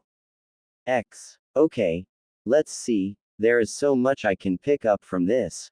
Thank God I have a spare scroll, he said, before forming a clone that began diligently copying all the jutsu in a scroll that Naruto would keep for himself. What the hell is this? Naruto thought, looking at one of the techniques. Wood style. Sanctuary enlightenment in closing palm. What is this thing? That kit is what Hashirama used to control the tailed beasts. I think it will be useful if you learn it, the voice of the fox boomed. You are right. I think I should learn this. Thanks, Kurama, he said to the fox. What else is on here? He thought, looking at the scroll some more. The clone had finished copying the scroll by now and had dispersed, while Naruto had stashed the scroll in his storage seal. He looked at one of the genjutsu there. Illusion technique. Infinite darkness. Kurama, isn't that Tobirama Senju's technique? He asked the fox, who agreed. This seems easy. Maybe I will learn this first, he thought to himself. 2 hours had gone since Naruto had begun practicing the genjutsu, and thanks to his clones and the Rinnegan's perfect chakra control, he had managed to learn it. It hadn't taken him too long to get the hang of it. Naruto. That voice was unmistakable, it was Iruka's. Naruto gulped. The man sounded pissed. Naruto, Iruka said, finally coming into vision, why did you steal the scroll, Naruto? He asked him. His voice sounded like he was hurt. Iruka-sensei. Mizuki-sensei told me to. He said that if I learn a jutsu from this, I will be promoted to Chunin, Naruto said, doing his best innocent man impression, which caused Iruka's eyes to widen, so he realized what was up. Interesting. Naruto, return the scroll now, Iruka said to him, however Naruto decided to stick his tongue out. Naruto, Iruka said, the agitation in his voice shooting up. Give me the scroll. Iruka couldn't finish as a kunai hit him, straight in the heart. Time stopped as Naruto turned around to see that it was Mizuki who had done it. Meanwhile Iruka hit the ground, he was dead. Sarutobi was shocked. He had been seeing it all in his crystal ball. He couldn't believe what had happened. He was worried that this would make the fox come out. He decided that the situation called for a personal visit. Naruto, the fox said. Don't lose control, calm down. Naruto was working on pure instinct though. It was as though Naruto was being told by someone about what to do. Naruto, or should I tell you what you really are? Mizuki asked him. Naruto's eyes turned red with Tomo. The Rinnegan had been activated. Mizuki seemed to take a step back when that happened. I will deal with you personally, Naruto said, slowly and menacingly, which took Mizuki by surprise. However, Mizuki recovered. Oh sure, a dead last loser like you will take care of me, a Chunin, I believe you alright, he said mockingly. However, Naruto had already activated the hand seals. Illusion technique. Infinite darkness, he said, as Mizuki's eyes rolled, before he was surrounded by what Naruto would imagine was complete darkness. Mizuki began thrashing around trying to break the genjutsu, however, it seemed too strong for him to break. Naruto on the other hand was taken over again by something that seemed to control him. I will save you, Iruka-sensei, he said before doing the hand seals. Naraka path, he said as a giant statue that could only be described as demonic came out of nowhere. It had Naruto's special Rinnegan eyes on it. The statue extended its tongue and took in Iruka. Green light surrounded the statue as Iruka was taken inside. King of Hell, Kyuubi said with fear in its voice. How? Iruka was in the dark. I died, I can't believe it. What will I tell Anko when she gets here? She is going to me again. And what about Naruto? I had wanted to be there when he would become Hokage, but now that will never happen. Iruka, a familiar voice called out to him. Ages seemed to pass as Iruka turned and looked at the source of the voice. His father along with his mother. Mom, Dad, Iruka said stammering, so I am dead, he said. Not yet, just in limbo, the death god will come soon and take you away, however where you will go we do not know, his father said sadly. Iruka began crying. I am sorry Iruka, both of us are, for dying on you like that, however I am very proud of you, so is your father for what you have become, his mother said. Iruka lost it as he began bawling, he couldn't believe what had happened. However just then something seemed to pull him. Green energy. Wow, Iruka's father said. Looks like you have work to do son, I guess you will not join us here yet, he said. I am proud of you Iruka-kun, his mother said. Iruka smiled as he felt the energy pull on him. Naruto stared transfixed as the statue with his eyes pulled Iruka out, before green light enveloped his body. What the hell? Iruka sputtered as he got up, his knife wound was healed. It was unreal. You are more similar to the sage than I thought Kit, he was the only one I know that could do this. This technique is called the samsara of heavenly life, the fox said as Naruto watched Iruka get up, before he ran to the teacher and tackled him. I thought you had died, he said, sobbing as Iruka looked really uncomfortable and slightly choked. I am fine now, Naruto. I wonder how it happened though, he said to Naruto, who was still sobbing. He then turned his eyes on Mizuki, who was still thrashing about, seemingly enveloped in darkness. What happened to him, Naruto? Mizuki asked him. Naruto turned towards Mizuki and released the jutsu that had put him in complete darkness. Ha! I knew I broke it, Mizuki said triumphantly as he looked at Naruto, before he turned and saw a fully revived Iruka. The expression on Mizuki's face betrayed the complete horror he was feeling, however he was even more horrified at the demonic-looking statue that was facing him. The statue stared at Mizuki as something like a serpent-shaped tongue emerged from his mouth and connected to the statue. Naruto walked up to him as Iruka stared at him, dazed with what he was seeing. You did not, Naruto said as he put his hands on Mizuki's throat. Break it, he finished. I spared you, he said. Have mercy, Mizuki cried out, however Naruto was in no mood to do anything of that sort. Tell me then, why did you want the scroll? He asked Mizuki. I wanted to blame you for its theft while I escaped. I wanted the power for myself so that I could prove myself to Orochimaru-sama, he said. I see, Naruto said as the tongue withdrew from the body of Mizuki, who slumped down, looking extremely exhausted. You have survived judgment, he said simply, but I don't know if you will survive Ibiki-san's torture, he finished. Old man, you can come out now, he said. Naruto, what did you do to him and how? Sandaime asked him, coming out of the woods. Naruto simply pointed out his eyes. Sarutobi was shocked as he saw Iruka alive. Iruka? I thought you were. I was Hokage-sama, but Naruto here saved me, he said. Naruto, how powerful are those eyes of yours? Sarutobi thought, awestruck. I would have cut the head off this bastard, but I left sword back home, Naruto said. You need to get this bastard interrogated, man. I have to prepare for my ninja orientation that is day after, he said, before sunshining out of sight. Paperwork, Sarutobi thought, sighing as Naruto left behind a confused Iruka and an unconscious Mizuki. Ninja teams, Naruto thought, smiling as he stared at the academy building. It was 2 days after the Mizuki incident and things were back to normal, except for the fact that Anko had punished Iruka in her own way. For some reason, when Iruka was asked by him about it, he turned red like a tomato. Iruka said something about, "Thank God you are alive," fun moment, that Naruto did not understand, to which Iruka told him that he would when as an adult.